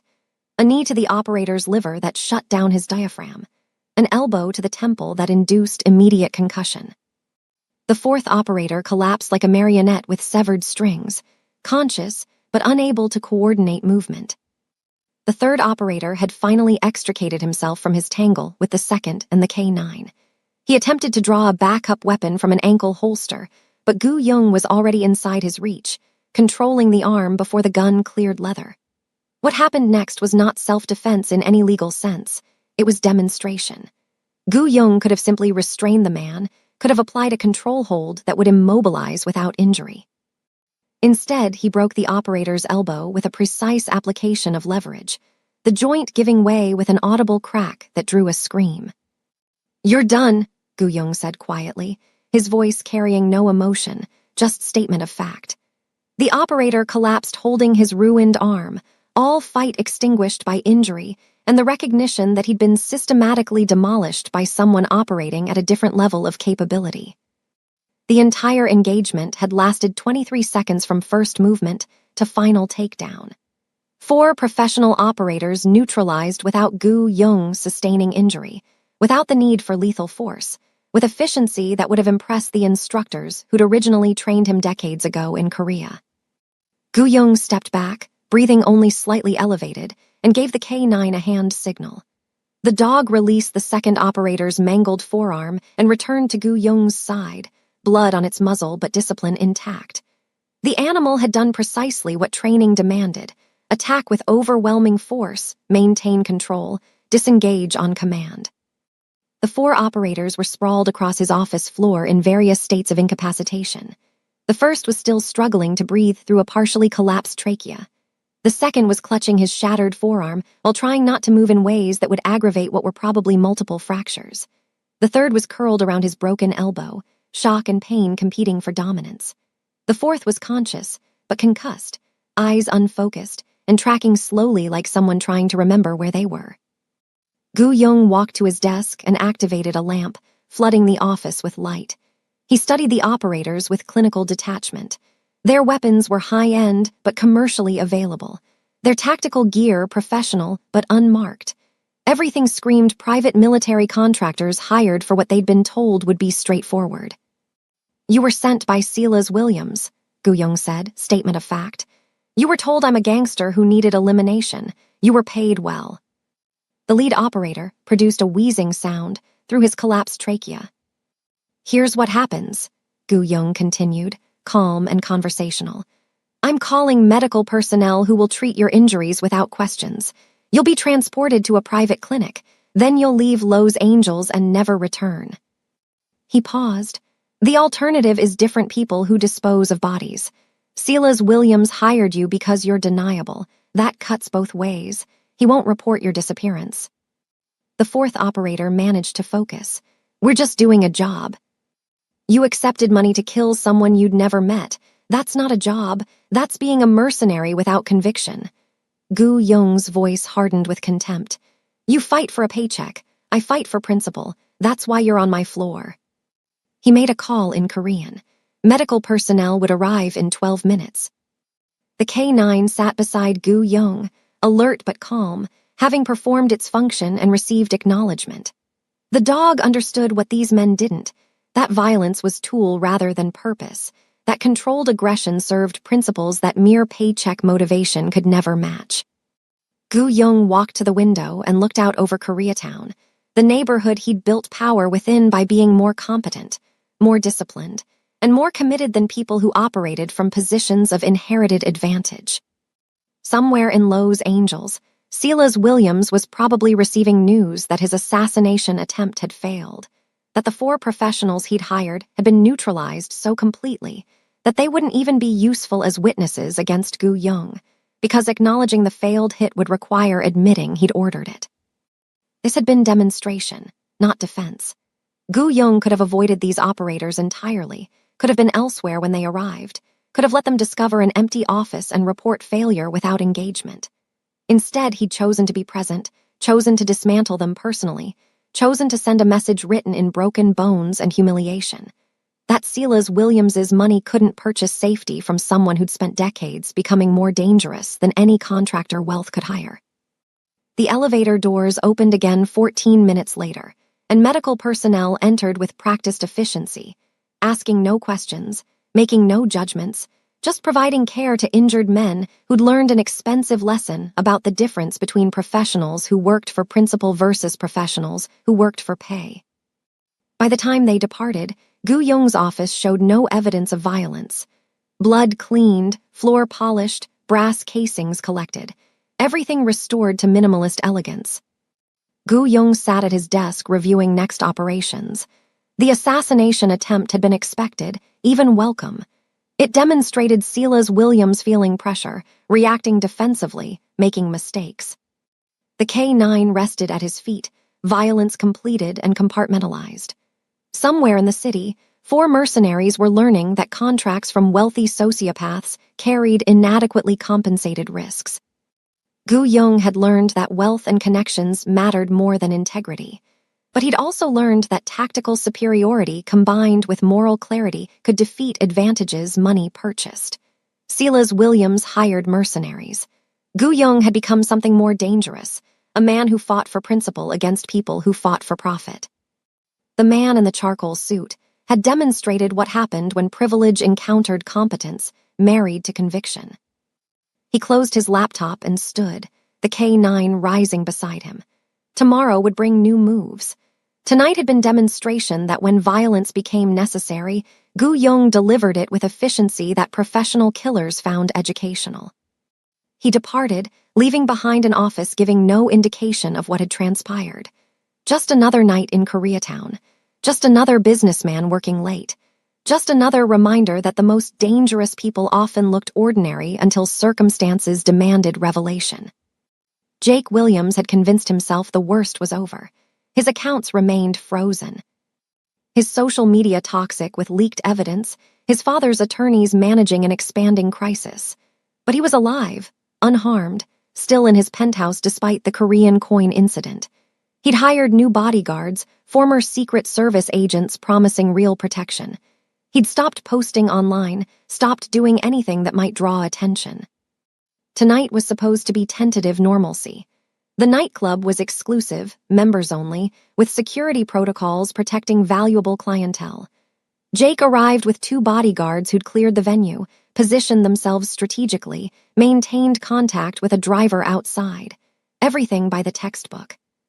The club was loud, crowded, exclusive. Jake took a VIP table, ordered expensive bottles, tried recapturing invulnerability. At 1:33 a.m., the power died. Total blackout. Music died mid-beat. 300 people plunged into darkness broken only by emergency lighting after a 3-second delay. Confusion transformed into nervous laughter and phone flashlights. Jake's bodyguards converged immediately. "Stay down," the larger one commanded, "moving you out through rear exit." They formed protective triangle, moving through the crowd with aggressive efficiency. The rear exit corridor was empty under red emergency lighting. 20 feet from the exit, the lead bodyguard stopped, hand reaching for his weapon. He collapsed, dart in his neck, sedative dropping him instantly. The second bodyguard spun and took 2 darts to the chest, 3 stumbling steps before his legs gave out. Jake tried running, expensive shoes slipping on concrete. 5 steps before something hit him from behind, driving him into a wall. Hands grabbed him, multiple sets, military coordination. Chemical-soaked cloth pressed against his face. His last conscious thought was that the Korean coin had been warning rather than threat. Consciousness returned gradually, sensory information arriving in fragments that Jake's brain struggled to assemble into coherent understanding. Cold concrete beneath him. Zip ties binding his wrists behind his back. The particular silence that came from being somewhere without ambient noise. No traffic sounds or ventilation, hum, or evidence of proximity to urban activity. He opened his eyes to fluorescent lighting that seemed harsh after darkness, blinking until vision resolved into clarity. The room was perhaps 15 feet square, concrete walls and floor without windows or visible doors, the kind of space designed to be secure rather than comfortable. A metal chair sat bolted to the floor in the center of the room. Against one wall, a table held items Jake couldn't quite identify from his current position on the floor. The air tasted recycled, stale, like breathing inside a sealed container. Jake struggled to sitting position, his shoulders screaming protest at the angle his bound wrists forced them into. "Hello!" His voice came out hoarse, whether from the sedative or fear he couldn't determine. "Where am I? Who's there?" A section of wall Jake had assumed was solid concrete proved to be a door, opening without sound to reveal the man who'd been sitting in the corner booth when Jake's world had begun collapsing. The Korean in the charcoal suit, looking exactly as composed and dangerous as he had in the bistro, moving with the same predatory economy that suggested violence held in reserve rather than threatened. Behind him, the massive K9 entered, and Jake's bladder clenched with terror so primal it bypassed rational thought. The dog was terrifying in the way that apex predators were terrifying, all muscle and focused attention, eyes locked on Jake with intensity that communicated he was prey being evaluated for vulnerability. "My name is Gu Young," the man said, his voice carrying none of the theatrical menace Jake had heard in movies featuring villains who monologued. This was conversational, almost pleasant, which somehow made it more frightening. "You're in a facility that doesn't appear on any map, owned through a corporate structure that can't be traced to me, located somewhere your father's investigators won't find regardless of how much money he spends searching. You're here because we need to have a conversation about choices." "This is kidnapping," Jake managed, his voice breaking on the last syllable. "You can't just, 'my father will.' Your father is currently dealing with federal investigators examining his tax returns, journalists publishing evidence of foreign bribery, and prosecutors preparing charges related to human trafficking and organ harvesting. He's somewhat preoccupied." Gu Young moved to the chair and sat, crossing his legs with casual precision. "Your bodyguards are unharmed. They'll wake up confused but intact. The nightclub will review security footage and find that the camera system experienced malfunction during the exact window when you disappeared. This is professional work, Jake. The kind your father's money can't defend against because it operates in spaces where money's influence doesn't reach." Jake's mind was racing, trying to find leverage, trying to remember anything from action movies or crime shows that might apply to actual kidnapping by someone who clearly possessed skills beyond anything his imagination had prepared him for. "What do you want? Money?" "I can." "I don't want your money. I want information, cooperation, and then I want you to make a choice that will determine whether you live the rest of your life in poverty or whether you die tonight, and your body is discovered in circumstances that make your father's legal problems significantly worse." Gu Young's expression remained neutral, but his eyes held the same cold calculation Jake had seen in the bistro. "Let me explain what you're going to do. You're going to provide me with passwords to your father's personal servers, access codes to his offshore accounts, and detailed information about Williams' biotech operations that you've been involved in or overheard discussed. Then you're going to sign a confession detailing your father's crimes and your own participation in covering them up." "I don't know anything about my father's business." Jake was crying now, tears streaming down his face without shame or restraint, the last remnants of his privileged composure dissolving under stress he'd never been forced to endure. "I'm not involved in operations. I'm his son, I don't work for the companies. You're his son who's lived in luxury, funded by criminal enterprises. You're his son who's committed assaults that your father's money covered up. You're his son who posted videos humiliating service workers while knowing your father's lawyers would prevent consequences. Gu Yong leaned forward slightly. You've spent 29 years benefiting from your father's crimes. Tonight, you're going to help dismantle the infrastructure that made those crimes possible. The K9 moved closer to Jake, close enough that he could feel the dog's breath, warm and carrying the scent of something carnivorous. Jake tried to push himself backward, but his bound wrists prevented meaningful movement. Please, I'll tell you whatever you want. Just keep that thing away from me. The dog is trained to detect deception through physiological responses humans can't control.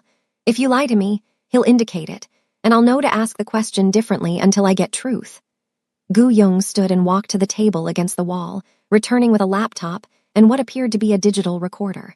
We're going to start with simple questions. Where does your father keep physical records of offshore transactions? Jake talked. For 3 hours, he talked, providing every piece of information he could recall about his father's operations, every conversation he'd overheard, every detail about corporate structures and shell companies and properties that existed off official books. Gu Yong took notes with meticulous precision, occasionally pausing to verify details through searches on the laptop, comparing Jake's statements against databases he'd apparently compiled during months of investigation. The dog never indicated deception, probably because Jake was too terrified to attempt lying, too aware that his survival depended on cooperation, too broken by circumstances to maintain the entitled defiance that had defined his previous existence. When the interrogation finally concluded, Gu Yong placed a document in front of Jake. 10 pages of detailed confession, admitting to knowledge of his father's crimes, acknowledging his own assaults, accepting responsibility for actions that wealth had previously insulated from consequences. Sign this. It will be held in escrow and released if your father attempts retaliation against anyone involved in exposing his operations. Jake signed without reading, his hand trembling so badly the signature was barely recognizable. Now comes your choice, Gu Yong said, standing. You can remain loyal to your father, refuse to testify against him, and in approximately 6 hours your body will be discovered in a location that makes investigators wonder whether your father had you killed to prevent cooperation. Or you can testify truthfully, provide evidence prosecutors can use, and live the rest of your life under witness protection with a new identity and income that will feel like poverty compared to what you're accustomed to but will keep you breathing. What kind of choice is that? Jake's voice was hoarse from hours of talking. It's the choice between accepting responsibility and escaping it through death. Your father has spent decades choosing the latter. You get to choose differently. Gu Yong moved toward the door. You have 12 hours to decide. Food and water will be provided. The room is monitored. If you attempt self-harm, medical personnel will intervene. Think carefully about whether dying rich is preferable to living poor, because those are your only options now. The door closed, leaving Jake alone with his thoughts and terror, and the gradual recognition that everything he'd believed about his own safety had been comfortable delusion. His father's money hadn't protected him. His bodyguards hadn't protected him. Nothing protected people like him from people like Gu Yong except being worth more alive than dead, and Jake was finally understanding that his value had always been provisional. Outside the secure room, Gu Yong reviewed the recorded confession, satisfied that Jake had provided sufficient detail to corroborate evidence already compiled. The young man would break completely within hours, would choose survival over loyalty, would testify against his father with the desperate enthusiasm of someone trying to purchase clemency through betrayal. It wasn't justice in any clean sense, but it was accountability arriving for people who'd spent lifetimes avoiding it, delivered by someone who'd learned that official systems only functioned when pressure made their dysfunction more expensive than their function. Jake Williams would live or die based on decisions made in the next 12 hours. Either outcome served Gu Yong's purposes. Either outcome represented consequence finding privilege that had believed itself immune. The American dream promised that hard work yielded success. The reality was that wealth purchased immunity until someone with equivalent skills but different motivation decided that immunity had expired. And tonight, in an underground facility that didn't exist on any map. Jake Williams was discovering what accountability felt like when it arrived from shadows his father's money couldn't illuminate. The 12 hours crawled past with time distortion that came from confinement without natural light. Jake sat on concrete, wrists freed but marked with red impressions, trying to process the choice as though analysis could reveal a third option. Betray his father and live, remain loyal and die. The confession lay across the room, 10 pages documenting Silas Williams's criminal empire. Jake had read it twice, first seeking inaccuracies, then with growing recognition that everything was true. His father had built wealth through organ harvesting, human trafficking, foreign bribes, tax evasion. His father made people disappear. Jake had known pieces throughout his life, fragments overheard, glimpses of documents, behavioral patterns. But he'd never assembled complete understanding, never forced himself to acknowledge what wealth bought beyond comfort. He'd maintained willful ignorance because accepting truth would have required questioning whether he deserved this life. Now he confronted what he'd avoided for 29 years. His existence had been subsidized by human suffering. The bistro incident hadn't been isolated cruelty, it perfectly represented his family's operation. Other people were instruments to use or obstacles to remove, never humans deserving consideration. The door opened and Gu Young entered carrying Korean food, rice, kimchi, grilled meat, soup. The K-9 followed, settling watchfully near the door. "You should eat," Gu Young said, placing the tray beside Jake's confession. "The choice you need to make deserves clear thinking." Jake stared at the food. How am I supposed to choose between destroying my father and killing myself? It's choosing between accepting consequences or becoming another casualty. Gu Young sat, relaxed but alert. Your father has made this calculation hundreds of times. He's always chosen self-preservation. You're his son. This is genetic. He's still my father. The words came out defensive, reflexive, the last gasp of family loyalty that had been Jake's only consistent principle. Whatever he's done, he's my father.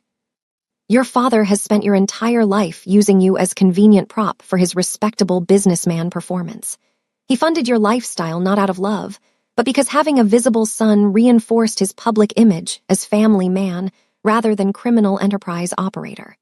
When you assaulted women, he covered it up not to protect you, but to protect his reputation.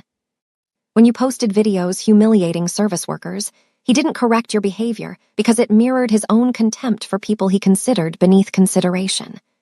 Gu Young's voice remained neutral, clinical, delivering diagnosis rather than accusation.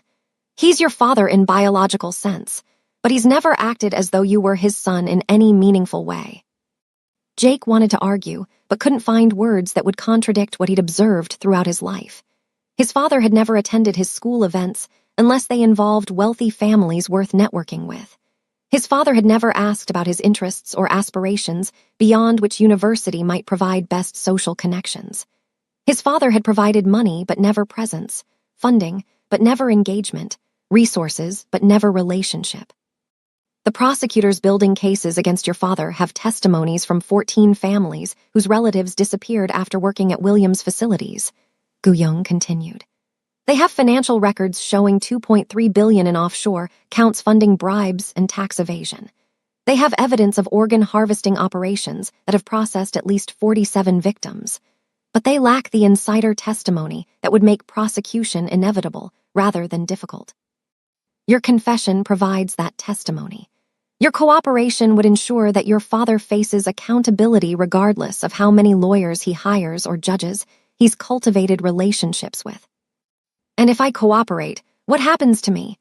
Jake's voice was small, the voice of someone who'd already accepted defeat but still hoped to negotiate the terms. Witness protection, new identity, employment around 40,000 yearly, supervised restrictions on travel and communication. Handlers ensure you follow protocols. Gu Young paused. Not imprisonment, not freedom either. You'll spend life looking over your shoulder, wondering whether strangers recognize you, whether your father's associates found you. That sounds like dying slowly. It's living with consequences. Most people call that normal existence. Gu Young picked up Jake's confession. Your father built an empire on immunity through money, But money can't buy protection from people operating outside those systems. I'm proof. You're proof his immunity was conditional. Those conditions changed. Jake finally moved toward the food, not because he was hungry, but because doing something physical felt better than sitting paralyzed by impossible choice. He ate mechanically, the flavors barely registering through anxiety that had his stomach clenched too tight for normal digestion. How do I know you'll actually let me live if I cooperate? How do I know this isn't just manipulation to get testimony before you kill me anyway? You don't. You have no leverage, no guarantees, no ability to verify promises I make. You're entirely dependent on my integrity, which must be terrifying for someone who's never had to trust anyone who wasn't financially incentivized to maintain your well-being. Gu Yong's expression suggested something that might have been sympathy if it wasn't quite so clinical. But consider the alternative. If I wanted you dead, you'd already be dead. I had access to your penthouse bedroom while you slept. I had an opportunity during your abduction when your consciousness was chemically compromised. I have an opportunity now in a facility designed to prevent escape and contain evidence. The fact that you're alive suggests I value your testimony more than your death. That's as close to guarantee as your situation permits. Jake finished eating in silence, trying to find some angle, some perspective that would make this choice less impossible. His entire life had been about avoiding consequences through his father's money and influence. Every assault covered up, every scandal managed, every problem resolved through resources that make accountability optional. Now he was being told that survival required accepting everything his father had taught him to avoid: poverty, vulnerability, dependence on institutions rather than wealth. What happens to my father? Jake asked finally. If I testify, what exactly happens? Federal prosecutors will indict him on multiple charges. Tax evasion carries a potential 20-year sentence. Foreign bribery violations carry similar penalties. Human trafficking and conspiracy to commit murder carry life sentences without parole possibility. He'll be arrested publicly, probably at his office where the media can capture footage that will dominate news cycles for weeks. His assets will be frozen pending criminal forfeiture proceedings. His attorneys will mount sophisticated defense, attempting to exclude evidence and discredit witnesses. But your testimony, combined with documentation I've provided to journalists and investigators, makes conviction nearly certain. He'll die in prison. Yes, your father is 64 years old. Even if he receives concurrent sentences totaling 30 years, he'll die incarcerated. His wealth will be seized. His reputation will be destroyed. His business empire will be dismantled and sold to satisfy judgments from families whose lives he damaged. Everything he built will be erased, and his name will be remembered as a cautionary tale about criminal excess rather than business success. Gu Yong returned to his chair. That's what your testimony purchases. Not just your survival, but his complete annihilation. So the question isn't whether you value your father's freedom over your own life. The question is whether you value his life's work enough to die protecting it, knowing that your death won't actually protect it, but will simply add another casualty to his legacy. Jake put his head in his hands, shoulders shaking with sobs he'd been suppressing throughout this nightmare. 29 years of privilege was ending with a choice between betraying the man who'd funded that privilege or dying to maintain loyalty that had never been reciprocated. His father had covered up Jake's assaults to protect reputation rather than son. His father had provided resources to maintain a useful prop rather than a beloved child.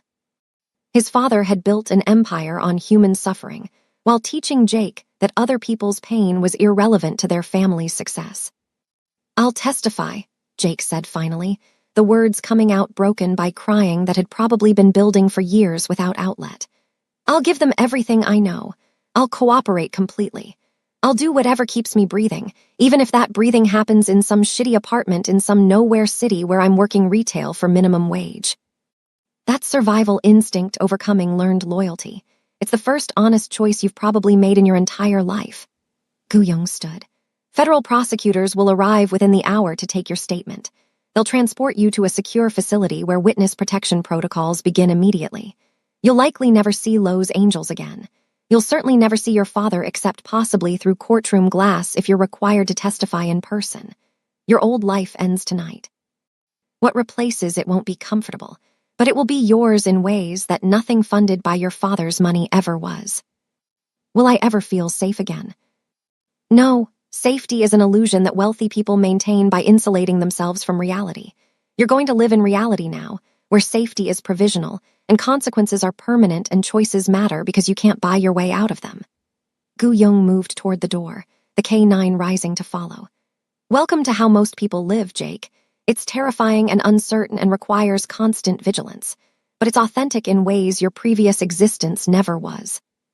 The door closed, leaving Jake alone with his confession and his choice and his future that would consist of looking over his shoulder while working jobs that his previous self would have considered beneath consideration. He'd chosen survival over loyalty, fear over pride, poverty over death. In making that choice, he'd finally accepted responsibility for participating in family enterprise built on human suffering. Somewhere in Los Angeles, Silas Williams was probably conducting business, as usual, confident that his money would protect him from consequences that were finally arriving. He didn't know yet that his son had broken, had chosen self-preservation over family loyalty, had provided testimony that would ensure his empire collapsed completely. The American dream had promised that hard work yielded success. Silas Williams had proven that crime combined with wealth yielded immunity. But Jake Williams was discovering a third principle, that immunity was always temporary, that consequences eventually arrived regardless of wealth, and that survival sometimes required betraying everything you'd been taught to value. Gu Yong watched through monitors as federal prosecutors entered the secure facility to take Jake Williams into custody.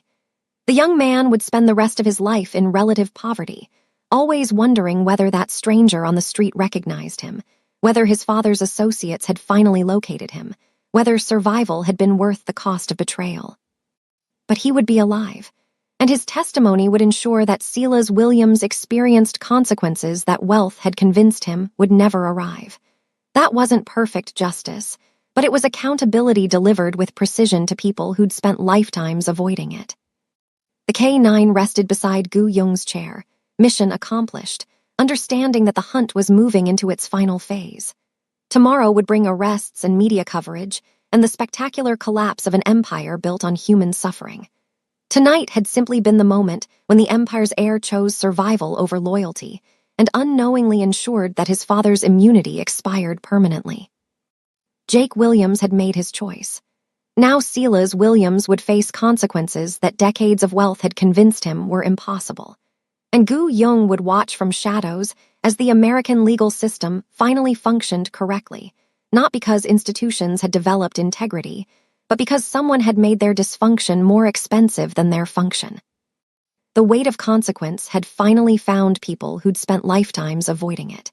And in an underground facility that didn't exist on any map, Jake Williams was learning that survival sometimes required becoming the person your father taught you to despise.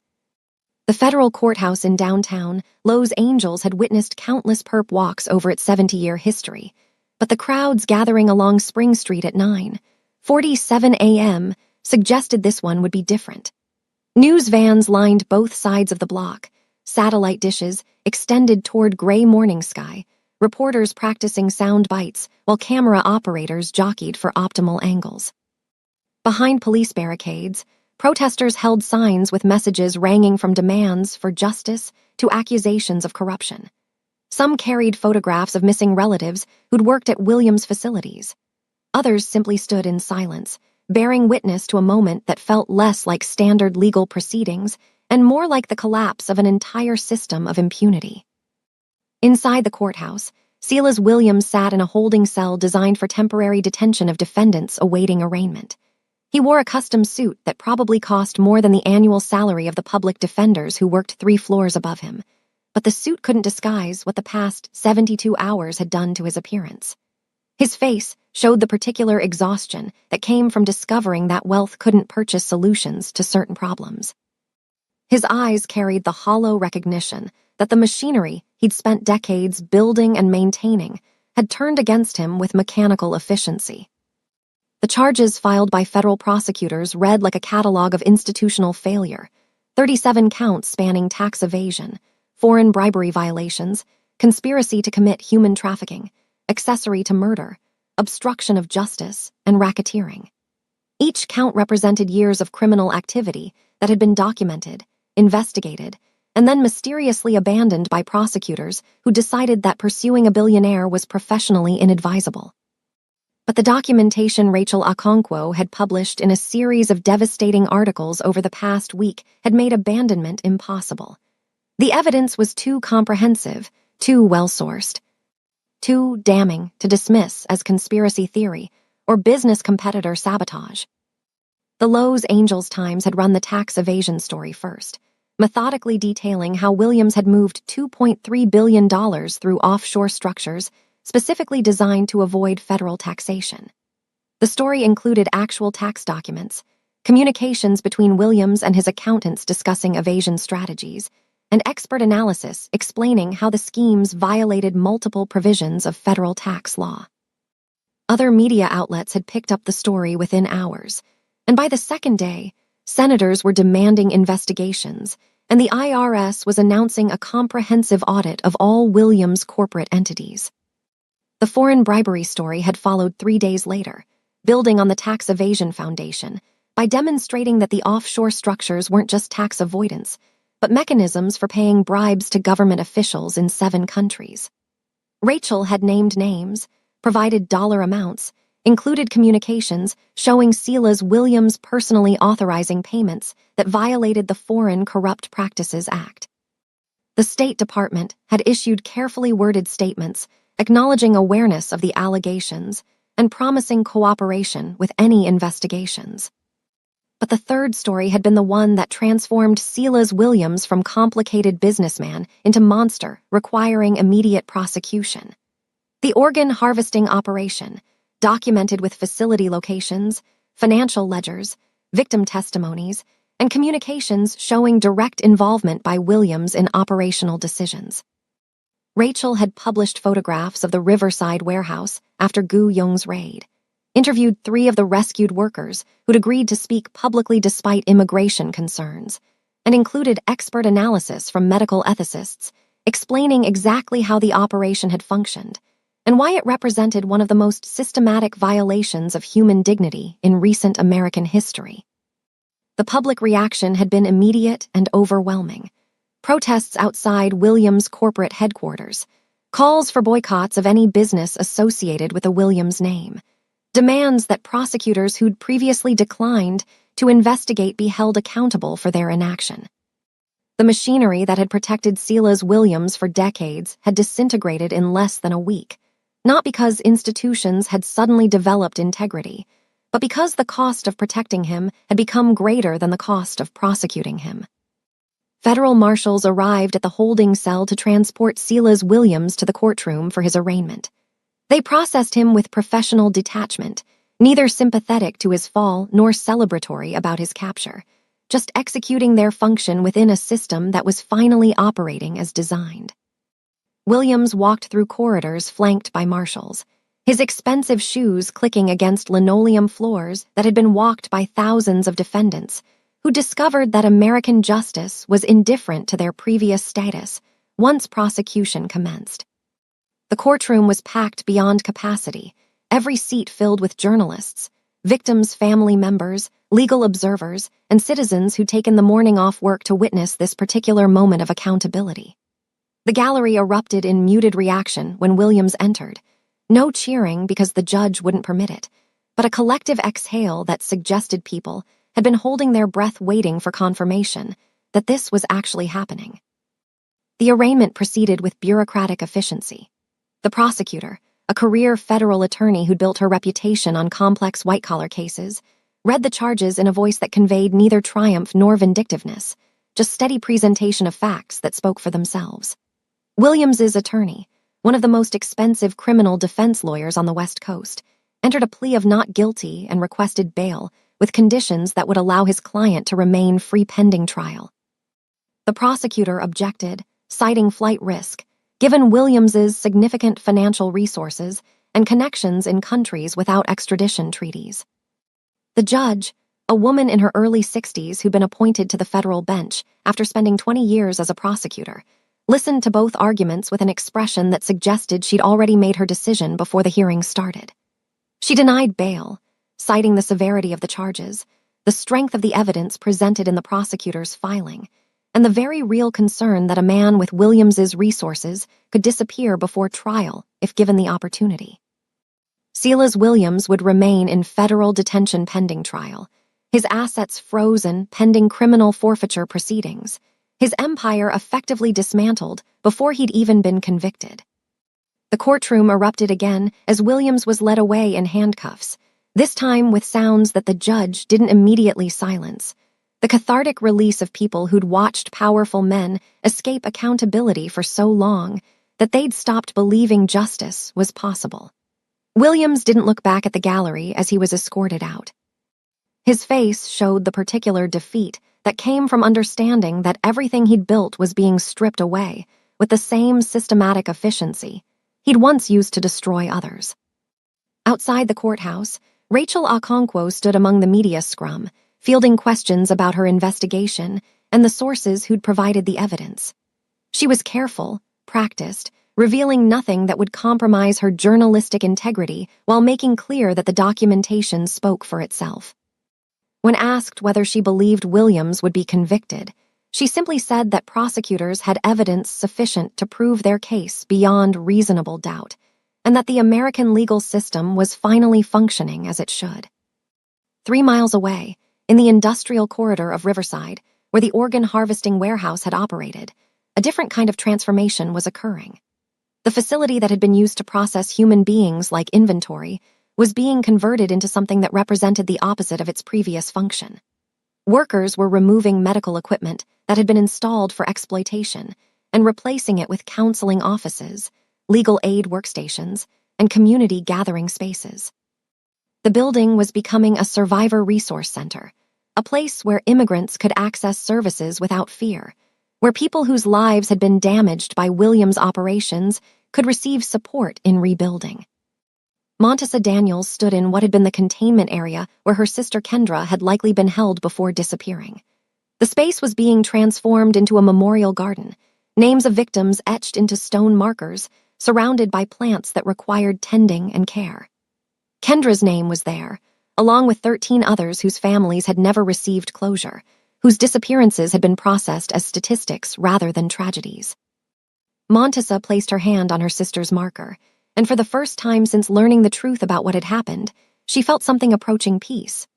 Not justice in any pure sense. Kendra was still gone, that loss permanent and irreversible.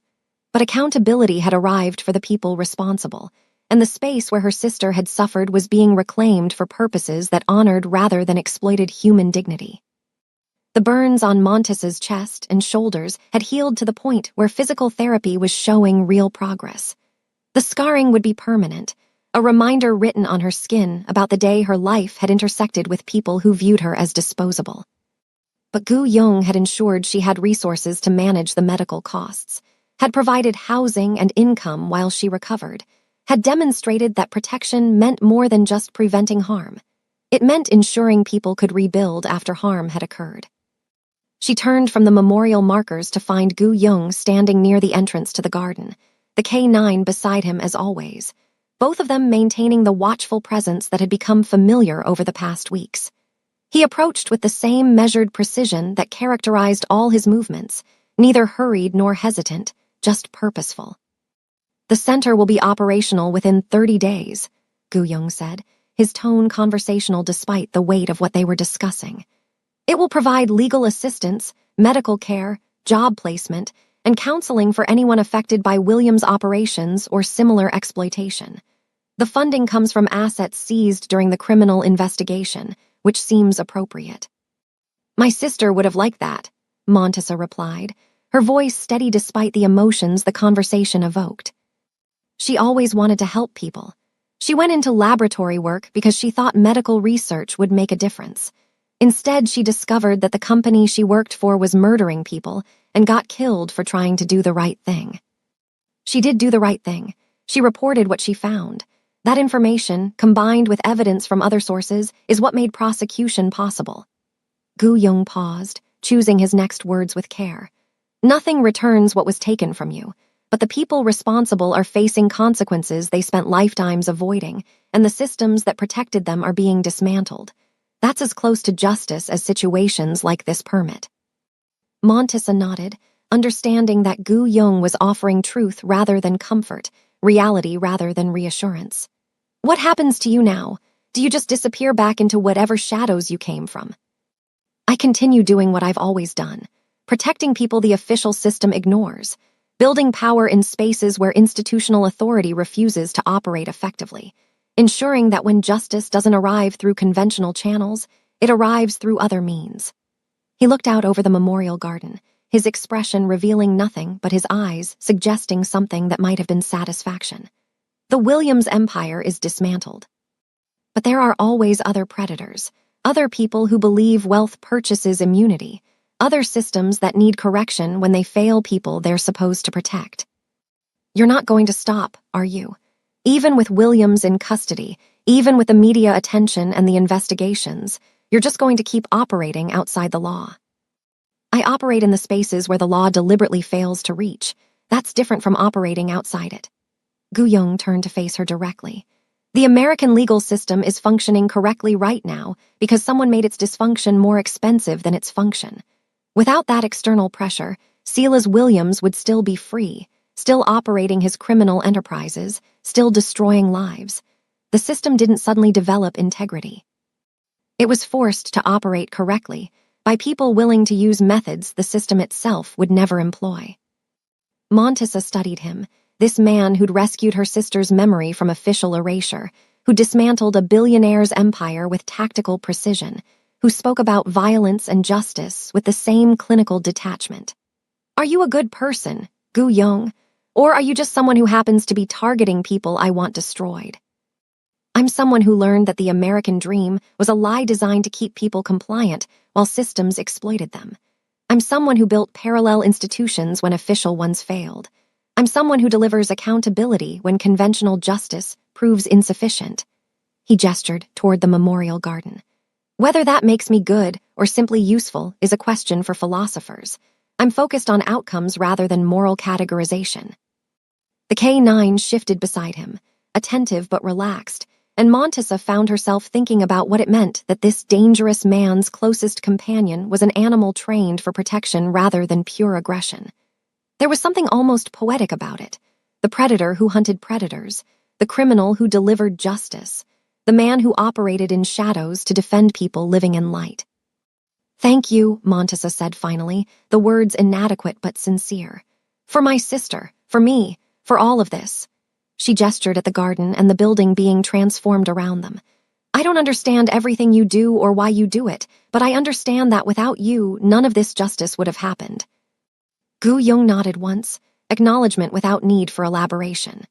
Then he turned and walked toward the exit, the K9 following with the same fluid precision, both of them moving like smoke through space, present, and then absent in ways that made witnesses question whether they'd actually been there at all. Montesa watched him go, this man who'd entered her life during her worst moment and systematically dismantled the empire that had caused it.